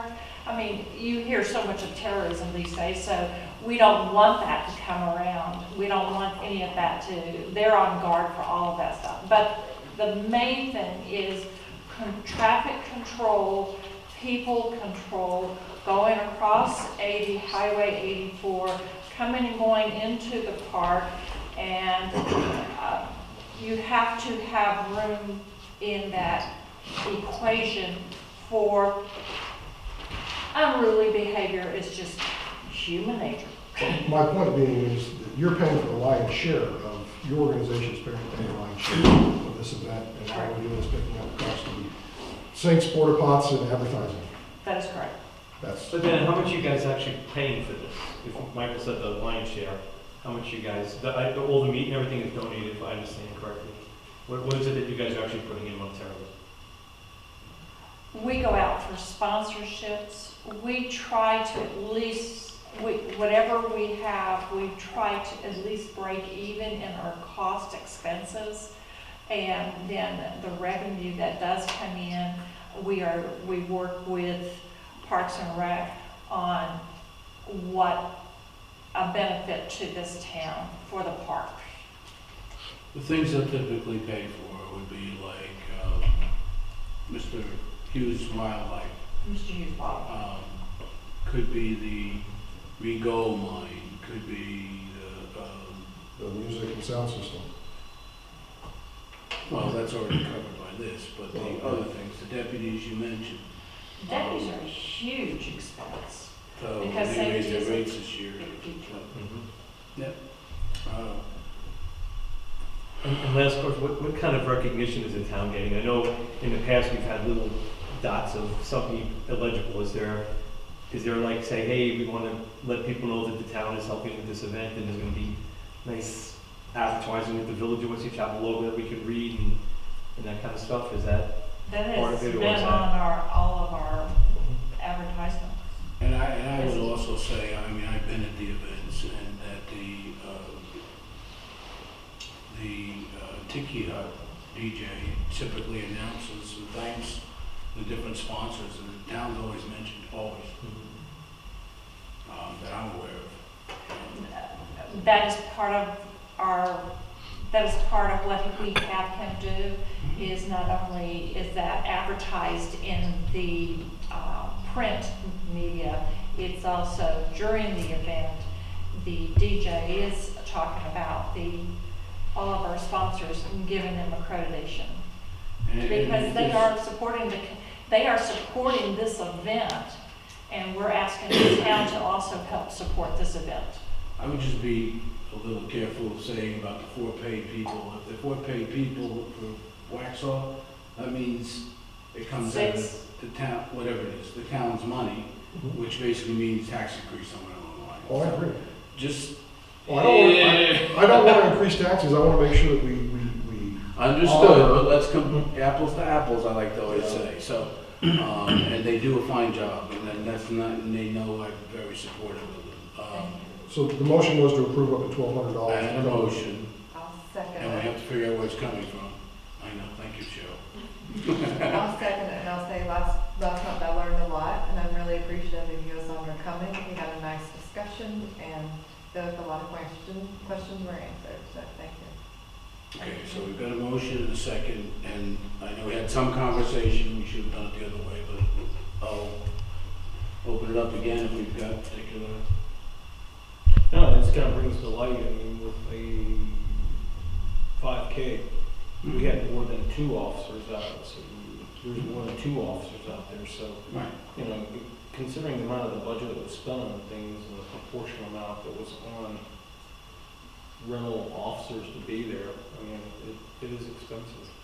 And, well, actually, So- But to clarify what Paul's just said, would you be open to paying for the deputies as well, as a safety function of that? No, I thought that was part of the 1,200. No, that's only for the sinks, the porta pots, the DJ, and the advertisement. That does not include the deputies. it came out a few days ago. And of course, that wasn't asked for, but I think it's a good point to discuss. Hopefully Brandon will work, at least as one of those officers, to save us $400 that day. Okay, I just want to get Paul a second.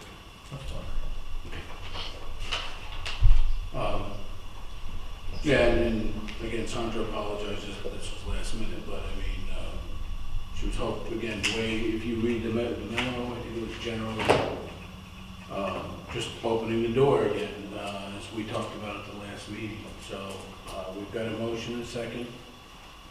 I would just ask that we have in the advertisement art, the logo is clearly visible. And we can see Village of Wesley Chapel and all the symbol, and that's it, otherwise I'm for it. Then all those in favor? Thank you. And now, we have to have a motion to where we're gonna pull the money from. I guess it's contingency, because there's nothing, we didn't have any money in that? Do we have that? Well, you have money in tree services and you have money in grounds You don't have anything in event supplies? to move it to event services. How much is in tree services? 15,000. Well, I don't want anything that they generally remove the tree, so I think we take it from I that. think it's remove a tree. Yeah, that's what I mean, I think we take it from that then. Yep. Okay, so then I can have a motion to that effect, please? Go ahead. I make a motion that we take it from tree services and move it over to the Fopper event at Pigs Park. 100. $1,200. Second. Okay, motion and second, all those in favor? Thank you, now, Thank you, thank you, council. Diana, sorry. And thank you for moving this up. No Thank you for worries. sitting here for 2 hours before we got to you. Well, it's new business. I know. I'm trying to follow. That's okay, I just Really? appreciate you moving. No, understood. Can I ask a question before she Yeah, leaves? Diana, quick, Diana, Oh, sorry. one more, sorry. before we get to this, and I want your 2 cents worth added into this when we get to the code enforcement section report. Knowing how I ask this, has that problem been resolved with the landscaping and lawn service thing on the corner? Because there's another email in here that came up today about fencing over there. And my in-laws live over there, so I constantly get this, hey, you're on the town council, why are you not helping us out? And I'm like, what seems to be the problem now? So there's one gentleman over there who clearly is running a very commercial lawn business out of his house, even to the fact where he has a sign stuck in the front of the yard. And from what I understand of the situation, has been very unpleasant in the neighborhood. So I just wanted your 2 cents worth before you left, or whatever, if you could, before we get to that, because nobody else is in here to speak to that. If you can, I understand. If you can't, I understand as well. I incurred $3,500 last year in legal fees because of that gentleman. Just me. It has increased than what he is doing. Am I in the dark? Is that your property or something? No, it's The residential neighborhood of 27, 28 home sites, Okay. and it is email. came. somebody who is running Oh, a I didn't business copy it. and running a landscape business there, having chemicals delivered to his house. Here's previous, our own neighbor next to me, the prior council has made, I can't remember the vernacular, the verbiage, but there's already been a prior council that's made for this exact situation, a decision. So if you can go back to a prior council's decision on that it's not allowed, it's all, the foundation is already there. Well, you're not supposed to be running a Exactly. business, I mean, it's in the. Code enforcement Yes. issue. The code enforcement report, our code enforcement officer says there's no evidence of a business being run at the site, and he's considered it closed. But if there's a sign there, The only why I was sign that confused, he is he said mentioned was there's a nothing. little one that the guy had at his own lawn. I thought he removed it. I'm just telling you what he tells me. Let me kind of help you with that. Last year, that code enforcer kept saying, yes, there's violation, yes, there's violation, yes, there's violation. All of a sudden, no, there is no violation. How can for 3 months he has a violation and then all of a sudden there's no violation? Called winter. And then when photos were produced, so okay, can we, let's Well, just, I just can you wanna put it move back on. on the code enforcement, please, to maybe revisit that, or reopen that? Cheryl? You let him know that? I think it's the best way to handle it. Well, as it just came at 5 o'clock tonight, or just before 5 o'clock tonight, I didn't have a chance to review it. Can I just mention on that fence, we do not require a permit for a fence. That fence is legal to Wesley Chapel. It may not be legal to your HOA, but we don't enforce HOA rules. Right, So as far as we're concerned, he hasn't done anything illegal with the fence. and that's what I thought, I hadn't had a chance to research it, because it just came. the fence is high. Thank you. Thank you. No. Okay. Yeah, I purposely didn't review this, because I just got it just before 5 o'clock today, and I haven't had a chance to review it, it wasn't on the agenda. Okay, so, item 11, I'm sorry, item 10 is the village event, sorry. I didn't mean to jump out of the queue, but she's, Village events, post-event update. This is really quick. I think it was, well, you know, for considering it was a short notice, well attended. I would like to have seen more. We've had more in the past, but it was, you know, most of it was council members, planning board members, board of adjustment, and, you know, employees, which I get, but it did give us the opportunity, along with some citizens and some Park and Rec Committee members, to have a good conversation and from people who are interested. I would like to continue this in future years, so hopefully when we get to the budget season, we can put that again. And we'll do a little better job of getting set up more in advance to have this work. Bill Dustin was kind enough to come back and facilitate the meeting, did a splendid job, as he always does. And so, at least in my opinion. And I think John touched on a number of the items that the planning board walked away with. I think Cheryl did a good job of encapsulating it in the minutes, which I'm going to try and work with Cheryl to come up with a bit of a scorecard, I think, you know, that we can kind of say, here's the items that we decided to address, try and address, and here's the progress we've made on it, or here's why we couldn't make any progress on it. Again, hopefully we'll continue it. Since really no motion, just an FYI, we'll continue on. I'm always trying to encourage people to come in and offer their opinions and their voice. And actually touch on one of the items later on, or a couple of them, honestly. So, next item on the agenda is to review and approve the changes to the council rules of procedures.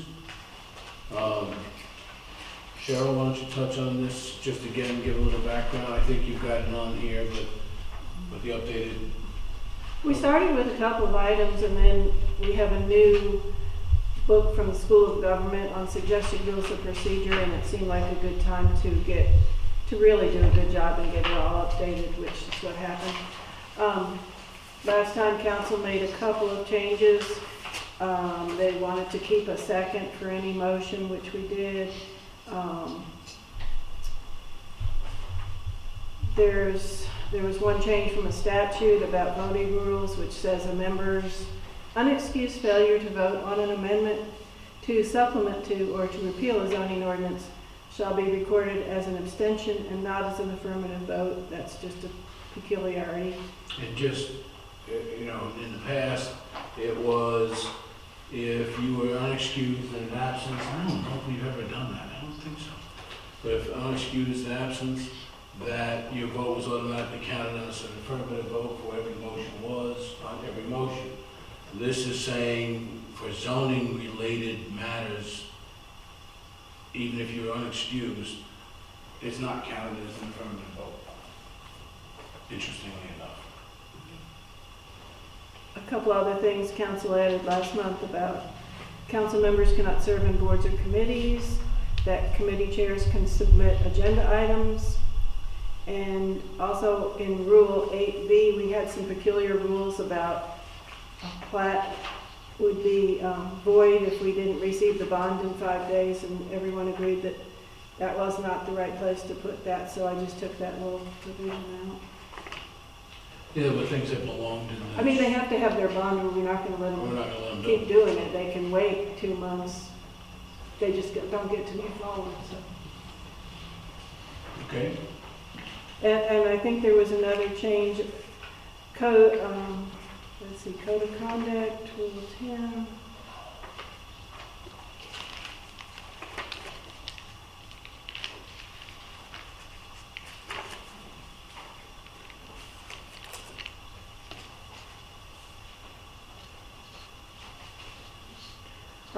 Rule 10 about conducting council members and board members and committee members conducting themselves professionally at all times. There's a little section there, it's section B.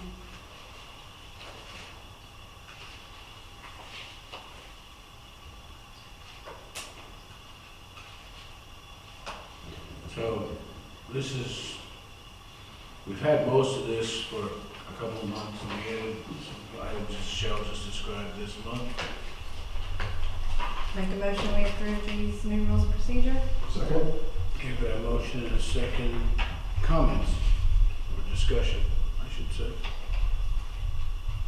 Anybody? Okay, all those in favor? I didn't Yes, see, sorry. sorry. My hand went up and down too fast. Golly. Okay, thank you. Unanimous. Cheryl, can you send us all clean copies of that when you get it done, or make, put them in the boxes, please? Sure. Thank you. Okay, item 12B is the volunteer workday at the park. Mike? Yeah, we had several people approach us, Parks and Rec Committee, we had individual residents, and we had the youth committee. Everybody was talking about Earth Day, which I believe is, help me out, John, what day was that? Thursday, I think we're a bit soon. I gotta look up. It's coming up soon, but the idea was to have a volunteer work day, to get a few projects cleaned up in the park. We're not gonna be adding anything new, we're just gonna be general cleanup and repair. Some of that has already been started. We've already built a few picnic tables, we fixed some holes in the fishing pier, which were safety issues, but there's some additional things that need to be done. I would just say general cleanup that we can do with volunteers. John, anything to add to that? No, we gotta fix the items that have been neglected in the past couple of years. Well, it's a difference because we're saying no fiscal impact. So in this case, it's labor and tools that we've already got. Right, and the next item is going to be addressed. Understood? Okay, so Here's my thoughts on this. So there would be a change because there wants to be a small wall around the butterfly garden. So who pays for those? I guess it's gonna be bricks or stones or something? No, they're laying around the park already. So using what's there at the park. We harvest rock from a few places around the park.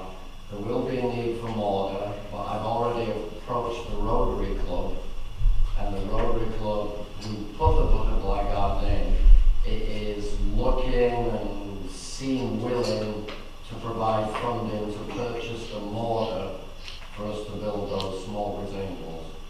Okay. But we first got to hear back from the youth council that it's something they want to do. We've offered them several options for beautification projects, so nothing's decided until the youth council come back and say, yeah, that's what we want to do. Okay. They may not select that particular project. And then I'm of the mindset that if people are volunteering in the park, that's great, picking up garbage and doing things like that, but I don't think we should have anything involving anything that requires gas. You know, and then also that if there's like hand saws and things like that, you know, you've got to be 18 years old to use the tree saw, cut branches or whatever it is. I just think that it's a liability to be using chainsaws or other things like that in the park, and then God forbid something happens. I mean, that's just my opinion. There's going to be a difference of that on this end, I'm sure, but I'm just thinking that if it doesn't involve any gas, you know, in the equipment, I'm good with that. And as far as the kids being 18 years old or something like that. The last thing I would just make a point about is that, you know, those picnic tables are all wooden, they're falling apart. I think we should seriously look at the park budget for replacing those with the plastic tables and just get rid of the wood tables, because it's just going to be continued maintenance to pressure wash and treat them and repair them. And I think that's something we should absolutely look at, is those tables, you know, and more of them. So that's just my opinion. Bill, I agree with you 100% on the tables. The problem was in the original budget, we didn't have funds for picnic tables. The good picnic tables are expensive. And we had Boy Scouts that stepped up and said, look, we'll build you a dozen picnic tables for the park, different Boy Scouts. And we took them up on that, including the ones that are handicap accessible. So it allowed us to open the park, it allowed us to not have an expense, and incorporate work with the community. okay, if I can go Plastic tables are not maintenance free. We have a park ranger on the committee now who says there are maintenance requirements for plastic tables. They don't rot out like the wooden ones. Right. Like the fishing pier obviously needs to be redone now. Clean and Can we go back to the volunteer day? So the volunteer day is strictly, from what it sounds like, as it says, general cleanup, light repairs, John, potentially small garden. do you want to restrict this to one day or just say we're going to start doing? No, we used to have a schedule of volunteer days, like one a month. And my opinion, I think the rest of the parks and rec committee are on board. We should go back to a regular schedule of volunteer days, allow the high school kids to get the service hours, use it as an opportunity for all these people that are coming forward wanting to volunteer, to get them some additional labor if they need it, or to use their labor on things we need to. But we never put a chainsaw in a 12-year-old's hand, right? Oh yeah, no, it was 9-year-old, I think. All right, We're- guys, So, can we continue on yeah, I agree. But, so the motion will be to go back to having a regular schedule of park volunteer days utilizing the community volunteers, with Bill's restriction of not putting chainsaws in 12-year-olds' hands. anyone under 18? And, Or anybody under 18, working dangerous equipment. I've got a motion. I've seen some adults who don't have any business around insurance. I agree with that, but that's another story. This is light cleanup, the thing we're talking about here. Yeah. General repairs like cleanup. Okay. So, you know, if we're talking about major things, you gotta come back. Absolutely. Good. So, do I have a second on this? Second. Okay, any further discussion? And of course, every volunteer has to sign their waiver form. Mhm. I have to do that for Habitat this week when I go there. So, It's 3 pages. I'll have to check with the youth council, I don't know if they're meeting Wednesday or not, We are. but I know they were I just talking put out about. the agenda. I know they were talking about building a rock wall or something, so that was one of the things that I guess they're sort of focused on. That's about fine, maybe. Might be. That's fine, I'll work And it we'll out. talk about that, come up for the meeting, come up Wednesday night. So, This Wednesday. yeah. That's fine, I can do it, I think. Okay, any further discussion? All those in favor? Okay, unanimous, thank you. Next item, electrical upgrade at the park. That's my item as well. This one is related to 2 separate things. Anybody who's at the Easter event, I know Brad, you were, Amanda, you were, and Bill, you were. Where we were at the middle of the park, by the compass area, is usually where the Parks and Rec Committee sets up. Anytime we have an event, that seems to be the central location in the park. But we don't have any electrical there. That's also the location where the proposed flagpole project that's already been approved is going in. This would allow us to do 2 things. One, to light that flagpole that's being donated by the 5013C and the Eagle Scout, and also give us an outlet for electrical upgrades in the park. So the motion would be to collect bids and allow for the electrical upgrades to the flagpole general area, allowing for 120 or 2 120 outlets and electrical hookups for the flagpole. So what I would say about that is, Oh, let me do this okay, right. There was a motion, do we have a second? second. Okay, now discussion. Okay. I agree, we need electric there. It's kind of ridiculous not to have it now, but I think we need to do it in a way that it can be incorporated into the amphitheater, right? Because it's gonna be in that same vicinity. So maybe it's a bigger line that's run into a pole, little pole there or something that can, have additional power, so we're not running another line later on to that amphitheater. I think the electrical that was originally installed, correct me if I'm wrong, down at the amphitheater site is already there. Okay. Doesn't matter where it talks. John? There's some electric run to the amphitheater as a temporary facility until we put the bandshell. The bandshell has its own, but we did run some there already. We need to run conduit. If council agrees to defer the bathroom to phase 2, we have spare capacity in the panel that's down by the amphitheater to the side. We have spare brake capacity in there for a breaker, but we'd have to run conduit from that panel to where the flagpole will be. And if we're going to do that at the same time, we should probably pull the additional wire we need for the amphitheater building and save the electrical contractor having to. But if it's gonna happen, just get it all right. So this motion is only to start accepting bids to get this work done. Well, but I think what the scope just changed, so you gotta make sure that you were clear of the scope. If we're gonna pull the additional wiring, as John is suggesting, we haven't even talked about necessarily doing the. Well, we can make that part of the Yeah. bandshell, which You is can make it part of the bandshell, or you can make it part of the electrical contract for pulling this. my motion was specifically for the For this, flagpole. right, that's what I'm saying, but if you bring them there twice, you're gonna That's- cost you more money. Different issue. If we can do the other one later, we'll incorporate the 2 of them together. That could affect somebody's vote, my point. I agree. All right. There's a motion. Pay twice. No, I agree. You would, well, If you brought them back out there again. you'd be somewhat of a, Yeah. I mean, I think we could agree at some point that there'll be some sort of electrical need for the bandshell. Well, it's coming up in just a couple sections. well, I have a motion and a second, so I guess I'm gonna have to call for the vote. Those in favor? I just wondering, is this just for the electric to the flagpole? Flagpole and the outlet at the base. Yes, correct, because that's the motion. I can't. I can't, he's made the motion, so. I just think that we should just do the whole thing, like honestly, just one shot, done. Okay, well, we're gonna get to the band shell here in a minute, but if you want me to make that, I'll rescind my motion if Amanda rescinds her second. Okay, Phil, second. Okay, so the motion will be to do electrical upgrades in the park to both the main stage and the flagpole area. And we're just getting pricing, so it's We're, not yeah, like we're not spending money, we're just getting Yeah, prices. So I'm good with that. Yeah, I think that should be. Okay, so that would be my new motion. Do I have a second? Second. Okay.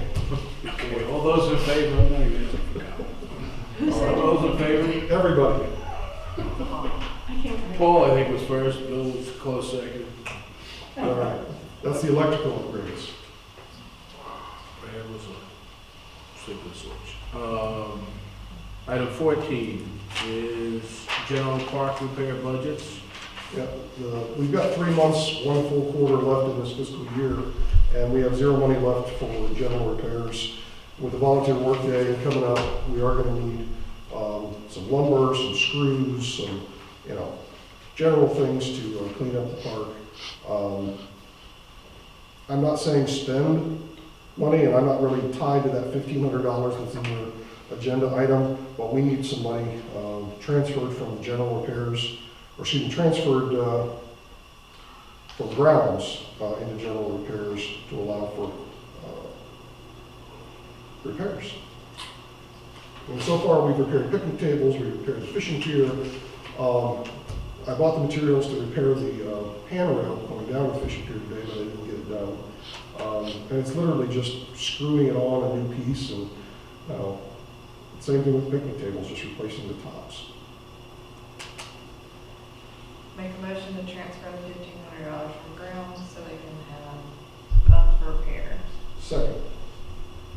Okay, further discussion? All those in favor? Thank you. Unanimous, Joe? Next item is pretty easy. We've got a dead tree at the bottom of the driveway. This borders right by the gate and also, Information session. yeah, this is one that Parks and Rec Committee specifically talked about.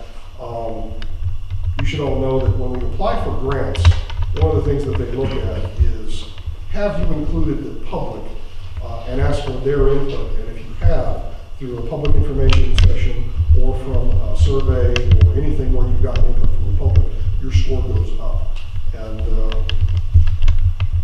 John, do you have any specific feedback on that? Because I know, well, Julie's here I mean, it's a key component in obtaining grant funding from Cardiff, and what we'd like to do is organize a public information session about some of the ideas we have for phase 2 in the park, which would include maybe the community center, a children's playground, the restrooms, and get the citizen feedback on what they see as priorities, and document that so that when we apply for a grant, we can say what we're proposing, doing has been verified by public information sessions and survey data. And John, what I checked on this was no fiscal impact, because I don't think this is going to cost us anything to have a public information session. It's just going to be time and use of this. So again, it's going to be related specifically to the park and getting feedback from residents. I would like to see some advertising. I mean, if we're gonna have it, let's get the turnout that we need. And we know that the sunshine list doesn't necessarily do that.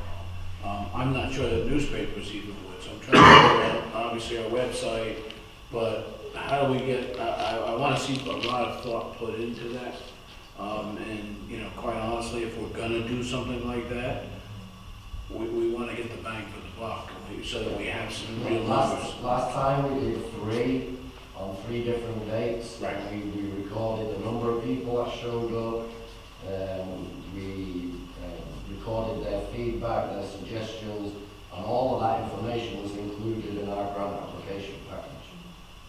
Well, I don't think this is a time-sensitive issue specifically. I mean, if you're talking about doing advertising, I wouldn't have any issues with kicking this back to the Parks and Rec Committee and asking how they want to advertise for this public input session. The deadline we're looking at is a February application part of next year. So it's got to be done this year, whether it happens in this fiscal year or whether we budget something or plan in the 2018-19 fiscal year. We could put some money in the budget for advertising for that kind of thing. Well, this goes back also to our retreat information, where one of the key components that came out of the retreat was the formation of some kind of a communications committee where we let residents in the community know what's going on. Right. Through various types of communication. I think we're the only town that doesn't have a Facebook page, for example. Let me ask you this. You don't ask me about Facebook, so it's No, okay. my daughter recently deleted her Facebook page. Facebook. Yeah, I'm not on. The other thing with RDEF is, and Pam and I had talked to them, I don't know, 2 years ago, is they really want you to focus on residents of Wesley Chapel, not community nearby people. They want the people who are paying the taxes to be the ones that are giving your input and support. Well, John, do you want to just take this back to Parks and Rec and see what type of advertising they specifically are looking for? We'll budget for it in the next fiscal year. Okay, so No. no Have a budget line advertising for. public information. One of your events, you got the Pig in the Park on May 5th. When's your next one? Fall bash. Fall bash. End of October. Maybe too far out. I mean, just publicize it during the Pig in the Park thing. I was just thinking, if somebody handed flyers out right at the gate today, just to let you know, or whatever, that might be the best way. But a lot of those people are not going to be residents.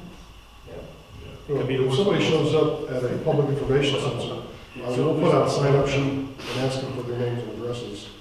You know.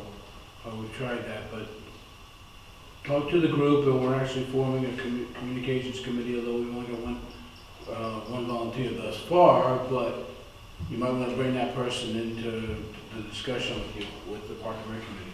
Absolutely. That would be my So- initial up top of it. So no action for this item. We'll follow up with a more detailed plan on the budget and let you know what we'd like to do. All right. The next item is stuff that John hit on pretty well when he was up here before. The Parks Committee requesting completion of Phase 1 of Dogwood Park to include the band shell with lights and sound system, sprinkler system to take care of the grass issue, and the restrooms. Now, we specifically said that the restrooms, their recommendation is take that out of Phase 1 of the park, put it into Phase 2, and incorporate that into a potential community center or some other event, given the cost. But they do want to go ahead and move forward on the band shell with the lights and sound system and the sprinkler system. We have money in the current budget. Let me find the specific amount. Park water improvements. Oh, no, I'm sorry, that's the budget sheet. Hang on a second. I had it right here a second ago. Amphitheater, $50,000. Amphitheater lights and sound, 16. We've got cameras, we've got dam inspections, and we've got picnic shelters. So right now, we have $116,000 in the current budget, and we haven't spent a dime of that in 3/4 of this fiscal year.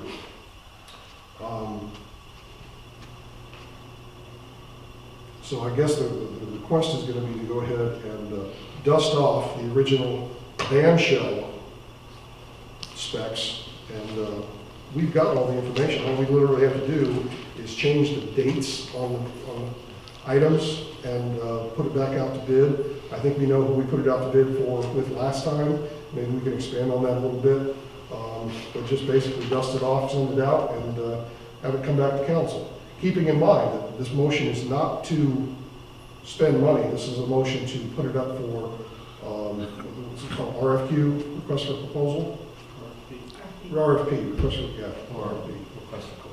So basically taking the original plans that are in the diagram that John has, the blueprints, dust it off, change the dates, and submit it back out to, for bid.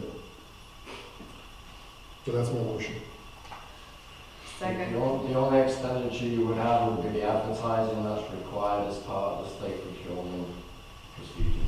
I second the motion. Right now, we're dusting off the document. this is not necessarily an approval for an expenditure of anything No. at this point. Okay. Right.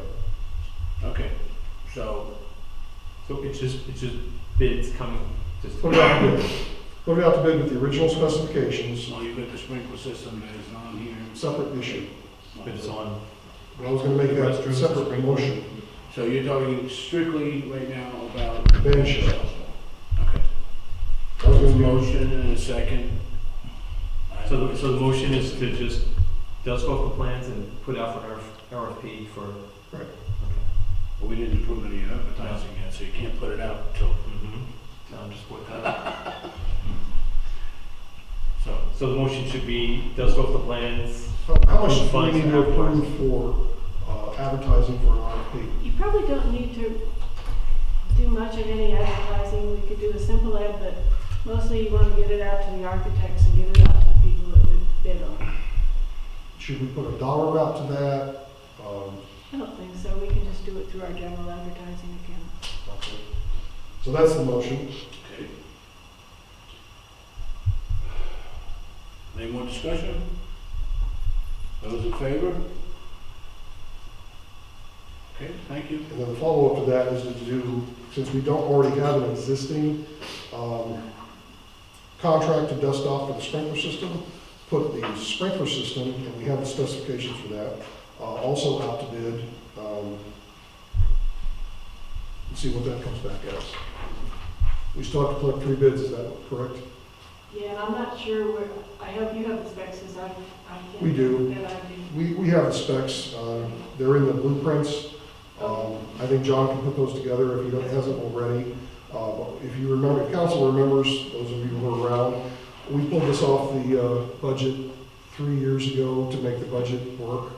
And so, John, the motion is just to do a request for proposal on the sprinkler system. Do you have something already put together for that? Yeah, drawings 11 and 11.1 and a big roll of blueprints here. So the specs are already there. Detailed specification, equipment list, drawing, schematic. And we've already done the electrical upgrades for that, have we not? We've done some of the electrical. Right, so we're back to. What's your motion? I'm just doing a quick math. If we do all this, we're getting north of $500,000 pretty quick. If we do, Yeah. that's it. But we have On no it. idea what it's gonna cost, Yeah. so we need to get a bid to find out. I will tell council that I think by the time we collect all these bids and everything else, it's probably not gonna be in this fiscal year. Oh, it definitely won't be in this fiscal year. So we're going to be having to budget for this in the next fiscal year, but it's a lot easier to do that budget when we have the information in front of us. And right now, in the current budget, here's what we have and here's what we spent. 0. But that's, again, I that's nothing understand. to do with the bids. I understand. I'm not trying to be picky. What is the, chicken or egg? So the motion is to put the sprinkler system out to bid. Second motion. We're just getting bids. I mean, it's like window shopping. Exactly. Somewhat. You have to be careful about doing too much window shopping. Nobody will bid for you. No.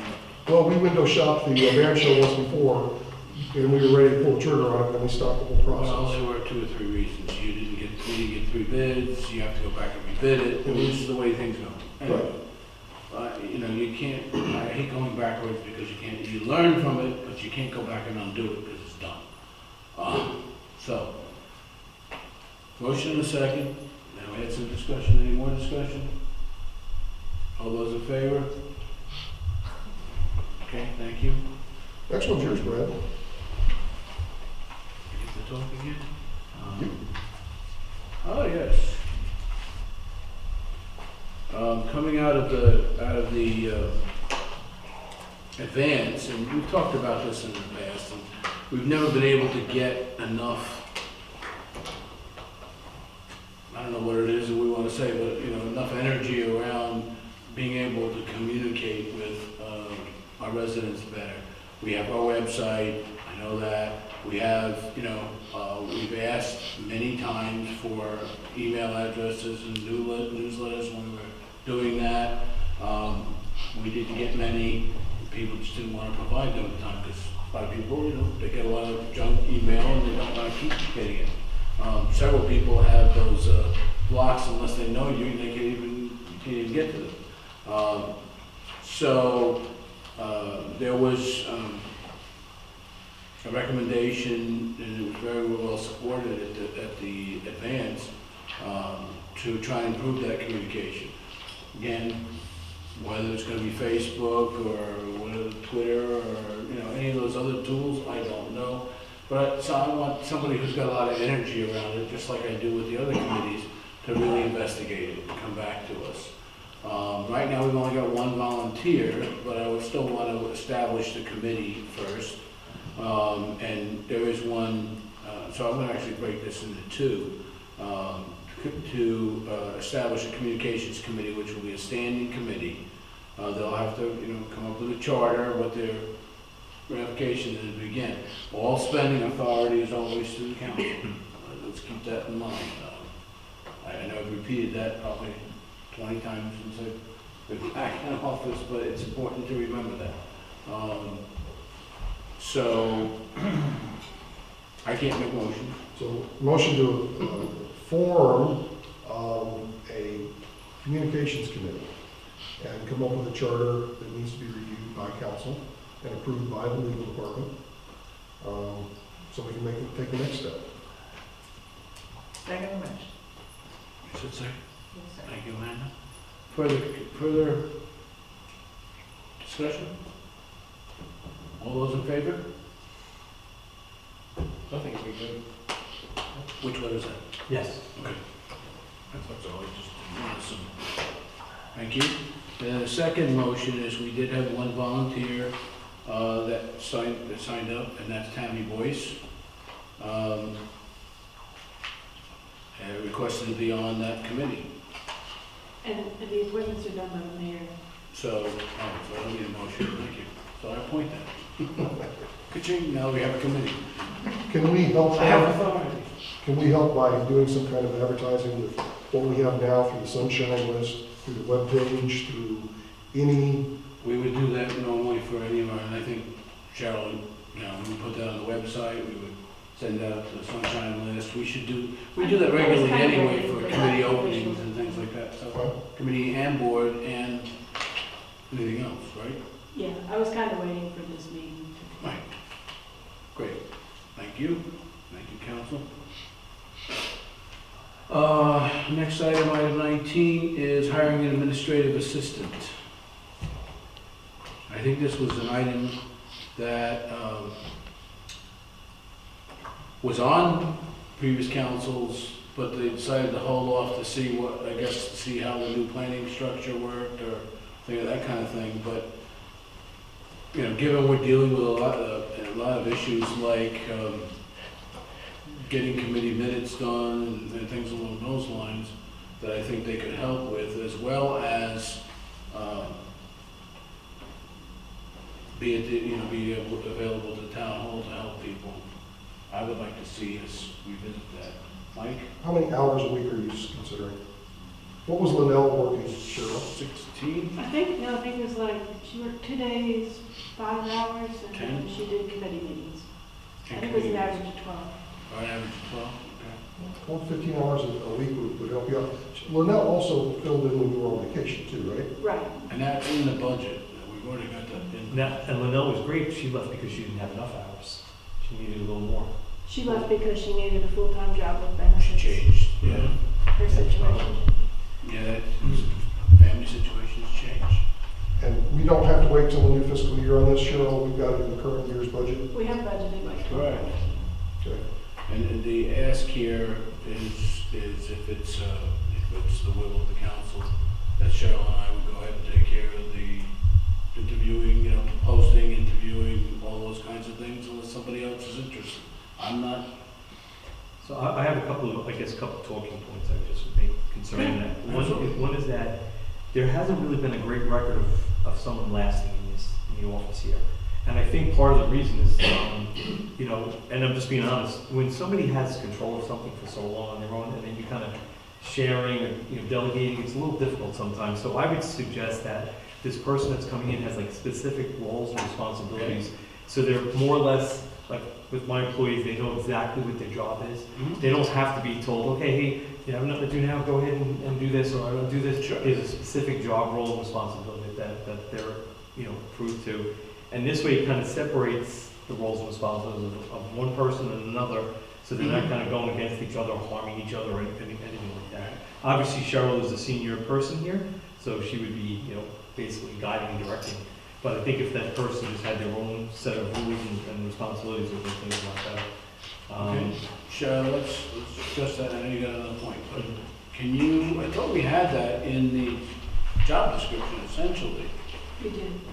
Can you Email. just get a copy to everybody, if you would, Cheryl? Thank you. Go ahead, Bill.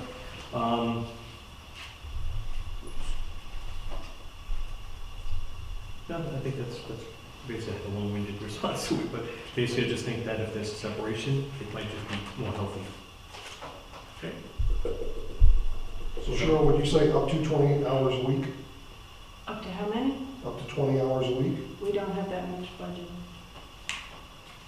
I guess the question is not what do we have budgeted, what do we have work-wise? Oh, I mean, we've gone a whole year and a half without an administrative assistant, so there's not a whole heck of a lot. But we do have committees starting up. Linnell did work with the committees and do that work, so the Minutes person can certainly do that. and minutes? Yeah, the minutes for the committees and agendas for the committees and Okay, whatever else comes up with the committees, yeah. all right. So do we need a motion to advertise? We do. I motion we advertise for an administrative assistant, the parameters of which Cheryl has determined based on our previous administrative assistant's responsibilities. I think it should be that, not based on, let's see the email, what they are, and see if we all agree with it. So I agree that we should do it, but let's council review that, and upon that, Yeah. we can email each other. They're not going to hire somebody without coming to us first. Right. And the review process will be the responsibility of Brad Horvath and Cheryl Bennett. Right, just again, the interviewing, and then we'll come back with a recommendation to council. And then at that point, we can also discuss the job description and the thing that anybody wants to tweak, as far as additional responsibilities, I guess is the right way to put it. I second the motion, but I would also like to say that there are ways that we can bring up points without disparaging staff. Yep. And I'm really tired of how we talk to our staff. There are ways to bring up points without disparaging or putting down other people. I think one of these would have to be sort of almost a minimum guarantee of the number of hours, because I don't think you're gonna get a quality person here for 5 hours a week. I'll say about 12, but you'd be surprised, there are actually a lot of people leave that. Linnell was qualified, and initially, she didn't want the extra hours. I mean, Her she went situation through that. changed. Yeah. Her situation changed. Exactly, so we have to be, open to that as well, but understood, I mean, if that's the case, as we're interviewing folks and we're not coming up with a quality candidate, then we have to talk. We collectively, because that becomes a budget consideration. Okay, so we've got a motion and a second. All those in favor? All those opposed? So unanimous. I didn't see it. Yeah, you went up. Sorry. Gotta be quicker with that head turn. I'm slow. Leave me alone. I'll catch you on that. I can do nothing but look at computers all day. All right, next item is mine. Yep. Landscape contract review, I think we looked at this, we talked about this when John was up front. Given the fact that the original landscape contract suggestions didn't come out of John's head, they were based on the professional's recommendation, quantitating the amount of fertilizer, when it's fertilized, everything. I'd like to see us go back to that original landscape contract, which the qualifications are in your attachments. It talks about mulch, it talks about a lot of things. We had a meeting today, for example, with the pond maintenance guy, and I think we ought to have a similar meeting with Lucas. until we can figure out kind of. Is the recommendation of Parks and Rec to go ahead and rebid the entire contract? Well, Okay. I would like to see us look at the contract first. Well, right, that's included here. Okay, before you rebid it. Right. Okay. That's my only point. Yeah. Um, But I want to go back to the original specifications that talked about fire ant treatment and fungicide and specifically how much fertilizer is going down and when. That's the recommendation of the Parks and Rec Committee. So are they gonna submit that all to us, and then we review it, and then make the decision? Is that what you're asking for, Mike? Help me out here, John. Do you just want to go straight to the rebid process? Because right now we're going month to If month. you guys want to look at the difference in the specifications, then you've got Amanda who hasn't seen it, you've got me who hasn't seen it. Cheryl has both, she sent them to me, so Cheryl can send you copies of both by email. Yeah, we have the new one, the existing one is the word I use here. So, yeah, if you could do that, that would be great. Can we table that till next meeting? Absolutely. I guess I didn't realize that both contracts weren't here, it's just the existing No, it's just the contract. Lucas contract. I think. I'm sorry, I was in, sorry, that's my fault. I thought both contracts were here, the original and the revised. No, I'm sorry, I looked at this weekend, so that's why I noticed it was. Additionally, and this is the second point to this motion, Yep. the second point to this issue, is we need to appoint someone to oversee the correct applications that are being applied and in the proper times, or at the proper times and in the proper amounts. I know Cheryl is here Monday through Thursday, but I think the landscape contractor should be able to say, hey, we'll be putting fertilizer down there tomorrow, and either John or someone else can go out there and see that what they're putting down isn't just a teaspoon of fertilizer, it's actually bags of the stuff, and at the right time. Back when we had the contract going and when we had Linnell, we had a spreadsheet and we gave it to the contractor and they would send us each month when they had done what. With the new contract, that kind of went by the wayside. Right. Well, they're looking at So we physically can- watching somebody do it, though, make sure it's actually, like, nobody said, yeah, put down That's fine. 500 pounds fertilizer, and they put down 50. Well, I mean, I have no problem with somebody, if they wanna go there and watch the guys, and that's fine, I have no issue with that. All right, Mike. I think that goes to accountability, and I think that's what we're really looking for, is that, it's like when the guy put down pine straw in my house this last weekend. He said, I put down 30 bales, and you owe me $5 a bale. And I'm like, I don't remember seeing 30 bales come off a truck. And now I can't count them because they're all spread out all over my thing. So I told him the next year, I said, you count out 30 bales first. Once we convert to 30 bales, then you can spread them. And it made me feel like I was getting what I was paying for. That was gonna short value, though. What I, Now the bales are getting smaller every year. Yeah. what I would suggest is, I think it would be a good thing, for if Park and Rec Committee is okay with that, because then it can be somebody, it doesn't have to be the same person every time, is my point. You can rotate responsibility that But way. I want to be able to go to whoever's doing our landscaping and saying, you're the landscaper, here's your contact from the town, and Cheryl, I'm sorry, I just don't think that should be your responsibility.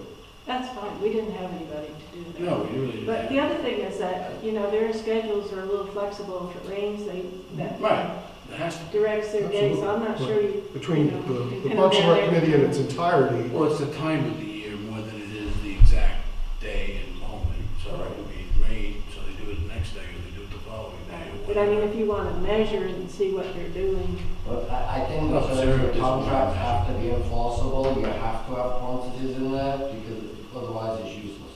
right, Right. so But you said a person will call, well, they can call them. And, well, again, if John is amenable to it, and the council's okay with that, they can call John, as the Park and Rec Committee, and it doesn't matter, if he's not available, he can ask someone else to do it. someone else on Park and Committee to do it. But what we don't want is the landscaper to call up and say, oh, by the way, 2 days ago I put down fertilizer. Because after the fact, it doesn't. We have to decide when and what. I mean, obviously, we're not gonna have them go down there for every lawnmower. We're not gonna have them go, I mean, that's silly. So I just like there to be a person other than Cheryl to be the contact person with the landscaper. And that goes not only for the park, but for the town hall as well. I mean, we're supposed to have, we got sod out here, but we still have weeds and everything else growing through. And there's been just as much time spent on the grass here as at the park, and it still doesn't look all that great, in my opinion. So, So I don't think we need a motion to say, allow the Parks and Rec Committee to be the contact for the landscaper for the park. I don't think so. I don't think so As long either. as they have no, I think we use these Approval. images and you say this is what we want, and I think you'll be incredibly surprised at how much a landscaper is gonna tell you to the cost to get at this point. And- Well, if they follow the state mandated requirements for fertilizer and applications, there should be no reason for that. yeah, water. I think if John's willing to do it, It'll never happen. if John's willing to do it, I think we can Never let him do it. Yeah. You know what, I mean, it's only benefit to the park. And just to I add, can't do it. I forgot to mention it before, if we add a sprinkler system over to the park, we're only gonna be adding a sprinkler system to the area around the amphitheater, Correct, the seating area. the seating area for the amphitheater. The idea is not to put sprinkler system in the entire 23-acre park. It's just gonna be the seating area for the amphitheater. So when you go out there and spread your blanket to listen to the concert, you've got something to sit on other than the Council okay with it? Do we have a consensus at least on this? no. Okay? Yeah. What's that? They're good with that. What are you suggesting? What about? Yeah, Okay. so, My glasses on up down, upside down, see what works. so John will meet with the current landscaper, or you can meet with the current landscaper, and talk about what's getting done, what's not getting And done. then Cheryl's gonna send around the landscaping contract to, We'll get the old copy. the old copy, so we can Yeah. look at the differences and I come think back. at the end of the day, you gotta do business with who you trust. I mean, you made a comment about window shopping. I think you can, you know, whatever, babysit some of these people to the point where they just don't wanna work with you anymore. Well, you have to be careful, exactly. Yeah, it's a valid point. I actually agree with that. But at the same time, if you know I'm window shopping and you're doing kind of an job, you're probably gonna step up your game a little bit. Well, you know, I think it's wise to also have a conversation. I don't know when the last conversation was had, so, you know. Who, But let's who did get- you meet with from Lucas? We haven't met with Oh, anybody. you haven't- That's what I mean. Okay. I would like to see, I'm one about these are people saying, okay. We weren't gonna just meet with them about. Without, no, I Council know, first. I understand. That's how I'd like to see this get. But do take these, because I'd like to hear the feedback on what it's gonna take to get these. Okay? I mean, if this is perfection, and we end up somewhere. I don't know if I'd call John's lawn perfection. I think mine's nicer. Yours is better. All right. We're moving on because we're All right. fast Yeah. approaching the bewitching hour. The next one is an unmuffled brakes ordinance. And this was specifically in response to a citizen who called me that's just north of the Waxahachie Trail Potter roundabout, where we do get a lot of traffic, truck traffic coming down there to deliver goods and things like that. Trucks have two means of braking, okay? And typically they use the one that's gonna save their brakes the most, which is the louder one to the residents. And unfortunately, because that particular intersection roundabout is in the middle of a rural area, it's very disruptive to the people there. So I called DOT on this and they said, well, we can put up these signs that talk about this unmuffled brake, and it's called engine compression brakes, the use of engine compression brakes, which are the noisier ones. And essentially they said, sure, they'll put the signs up, but they'll charge, but they said first we have to pass an ordinance, number one, and two, we have to pay for the installation of the signs. He said, first what he said is, have your public works department do it. And I said, I wear a lot of hats, but I don't think that, I mean, they're not hard to put up, but anyway. So, yeah, I know, but I'm because assuming it's in their truckers- right of way. Truckers are gonna understand what that sign means. Yes, truckers do understand what that sign means. It's done in many areas, and that's what the gentleman from DOT. I've never seen one. That was, I drive all I've just, now I'm hoping I'll see one somewhere, but I actually have it, I'm trying to remember where it was, but if I ever pass it again. The town of Elkin has them. There you go. That's where I got the ordinance. So the follow-up question to this is, how is it enforceable? Right. Are we gonna have Brandon sitting out there? in the middle of the roundabout. So there's a truck went by, and uses the wrong kind of brakes, let's pull him over and give him a ticket? Well, we actually have a couple of things going on there, and I've actually asked Brandon if he can spend a day or two there, because you've got people that as they go around the roundabout at 5:30, 6 in the morning are literally peeling out, which is, crazy. So, but he, obviously he cannot be, and I've made that very clear to the resident. I said, listen, that deputy has to patrol the whole area, he can't sit at you at that intersection. Is, I mean, as sensitive as I am to that particular issue, this is the one I can do something about versus, controlling how everybody drives. Can't do that.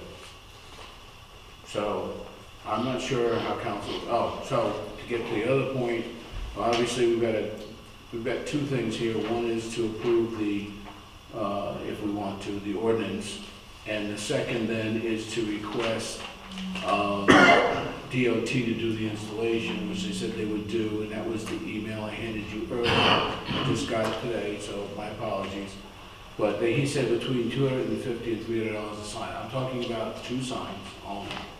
One on the north side of Waxahachie Trail coming into that intersection, and one on the north side of Potter coming into that intersection. That's where truck traffic comes from.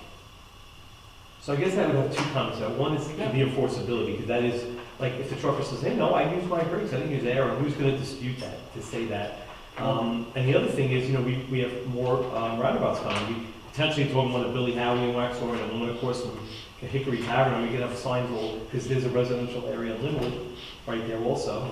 But that is, And then Wesley I'm Oaks is talking there. about this, that's not in the middle of a residential area, that's in the middle of a commercial and residential area, which is a little different. So, to me, anyway, I mean, this is me, so I thought we could be responsive, but that's up to you guys. I think just putting the signs up reduces the incidences by 40 to 60%. I mean, that's a huge step forward. It may not solve the problem 100% of the time, but I think it would make a difference. It's like the Beulah Church intersection, there's no residences right there, okay? Potentially, to your point, the Potter and whatever, it's Wesley Chapel, that we're paying part of it. That could be, potentially, but I don't think there's as much truck traffic coming down there, commercial truck traffic down that Wesley Chapel Road. I'm on there all the time, my daughter lives up that way. So, that's my opinion, and, we can revisit it then and say, really, something? No. But, or, For $500, we can try this at this intersection and see if it resolves or reduces the issue. Yeah, I'm kind of thinking that if they see a sign, some of them might comply and say, well, we did something. you can actually, if I think you it's kind of need it- funny for me, it's kind of like, it seems like a waste, but if I'm living over there, maybe not so much, so I'll be for it. For a noise, you can actually stand there with a noise meter and actually check it. I mean, but who's gonna do that? Not us, but So you need a motion to that effect? I needed a motion on the ordinance first, and then a motion to spend up to $600 according to his estimate, $300 per sign. I'm talking about two signs. Two separate motions? Or you want- I think. Well, first ordinance is pretty The simple. DOT memo says that they won't put up the signs unless there's an ordinance. Right, the first motion will be to approve an ordinance against unmuffled brakes in Wesley, is it in Wesley Chapel or just that intersection? No, we can put the ordinance up which will apply. Who's gonna read the ordinance before they drive their truck down the road? But Well, I don't want to find out that all of a sudden the guy delivering Cokes to the back of Harris Teeter is No. doing something illegal. So I don't have any problems with motioning for an unmuffled brake ordinance in general. Okay. Do I have a second? I'm sorry, I think I got lost on that. So you're saying an ordinance completely against Were you unlawful against? brakes? No, Did I miss something? we have, Okay? You have an This one ordinance right in here. front of you. Yeah. do I need to read it verbatim? No, but just say whether you're against it before it is. Well, I'm for the unmuffled engine compression brakes. Your motion is to, For the whole To approve this motion, or to approve this I'm just, ordinance, to approve this ordinance right here. okay. I think we're getting, Yeah, I get one too. that's true, you would feel confident. Okay, do And I I have a want second? second. I'll make a second.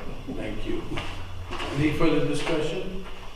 My only comment is I'm gonna vote against this because it kind of goes back against creating more ordinances and things like that. And in the one particular situation with them, Meadowmere kind of keeps sticking in my craw that, you know, this may be one resident. And I understand, I've been around, it's a Jake brake on the truck is what makes it. That's what they call it, But Our, that's our inability to, we already have an ordinance in place for this particular case over there, we can't seem to resolve it for an entire neighborhood.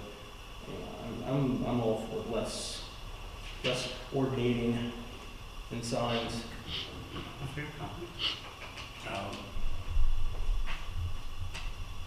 Okay. All those in favor? All those opposed? I'm sorry. 3-1. You were opposed. What you said, that's fine. I fully understand. And I need a second motion to spend up to $600. So motion to spend up to $600 for the installation of the signs. And also to move the money. Oh, yeah, thank you. The money from where, Cheryl? Well, I think, let's see. much as I hate to do it, we have to do this Probably contingency. contingency. There's $600 for contingency for the installation of the signs. That's an awful lot of money to put posted in the ground. No, we're talking about the difference. No, we have to do it at 3 in the morning, you know? DOT is the right of way. I asked those questions actually, because I said I would do it. I was Post posted. later. Yeah, exactly. Dynamite. So, are you making that motion? That was the motion, yes. Okay, do I have a second? Second. All those in favor? Okay, those opposed? Thank you. 3-1. Are we on the last item? Town hall general repairs. Yes. Almost. Cheryl, you made a notation here as the finance officer, the funds are not available in the budget now, could transfer funds from contingency. Do we not have anything in our current budget for town hall expense? We do, and we have just spent it all. In fact, I just got a bill today for $55 for the alarm company coming out because we've had problems with the alarms. We need to move money for this. The town hall is now going on 40 years old. We just upgraded the thermostats with a new direct link to the furnace. But we've got the old thermostats still in place. We've got a few cracks and little patch, little putty. Plus we got the light system that's starting to go out up here above John's head. We just need to do some general repairs. If we don't have money in this year's budget, if we want to just table this until budgeting time for next fiscal year, I don't think there's anything major, but I thought it'd be nice to. Let's ask a question, how, we don't have any idea how much that cost would be, so can Well, I we? think anybody can spackle and paint a few spots where the old thermostats were. I don't know what the lights are gonna cost us, I think we'll need an electrician for that. We can go ahead and get bids if that is okay. Again, it's not pressing, I think we'll just go through the budget process. Well, If it's not like there's but if something we falling don't, apart Can now. we get the estimates? if we don't know what the costs are gonna be, we're not gonna know what the Oh, costs so you're asking just to get the estimates? Yeah, Yeah. I think we should, get a consensus here Okay. also to get some estimates for some general repairs around the town hall and, have them when we do our budget discussion, so we get some things fixed. And it's spackle and paint and replacing some lights and that kind of stuff. There's a big stress crack in the kitchen too, Yeah. on this wall. So this would be hiring somebody to do it, not one of us coming in and Yeah, I starting mean, anything. anybody can spackle a nail hole where the thermostat used to be, and it's paint on top of it, but, with the lights and some of the other stress cracks and whatnot, I mean, we're not talking big money, we're talking a couple $100. The lights might be more. I've also noticed that, and we've had this before in the, don't tell you, I'm not gonna explain how I know it, but in the men's bathroom. I knew this The was sink, No. the sink coming from the wall, remember Brad, we had that Yes. early on. the and wet, the water It dripping. looked a little scary. No, the sink itself is coming away from the wall. Yeah. It's only coming, half an inch. It's still, just the town hall needs some general repairs. Okay, well, let's get some estimates. That's all I can ask for. Do it. Is that okay with everybody here? I don't even think we need a motion to get estimates. I know we did that before, but, I'll just get estimates, and just give us a chart of what they are. yeah, detail. All right. Okay, anybody object to that? Okay. Number 23, council comments. Where do we want to start today? I'll go down to Amanda first. Anything? Thank you for y'all for coming out tonight and hanging out for a really long time. We appreciate it. Thanks to Bob for coming out in the video. I have lots to say, but I'm just gonna table myself for now. Thank you all for coming out. Okay, Bill? I just want to say that I appreciate a streamlined meeting, We're just point by point, no arguments, no big disagreements, that we can all kind of just get along. Paul? I guess I might have some positive news. Update on the leadership union piece. We had the second meeting last month. That meeting happened to be focused on the arts in Union County. And I'll even back this up. It's been really epiphanal on a lot of different levels to see really what goes on in Union County and bring back. I think maybe I've learned to just keep my mouth shut up here sometimes. But see what goes on in Union County, whether it's nonprofits.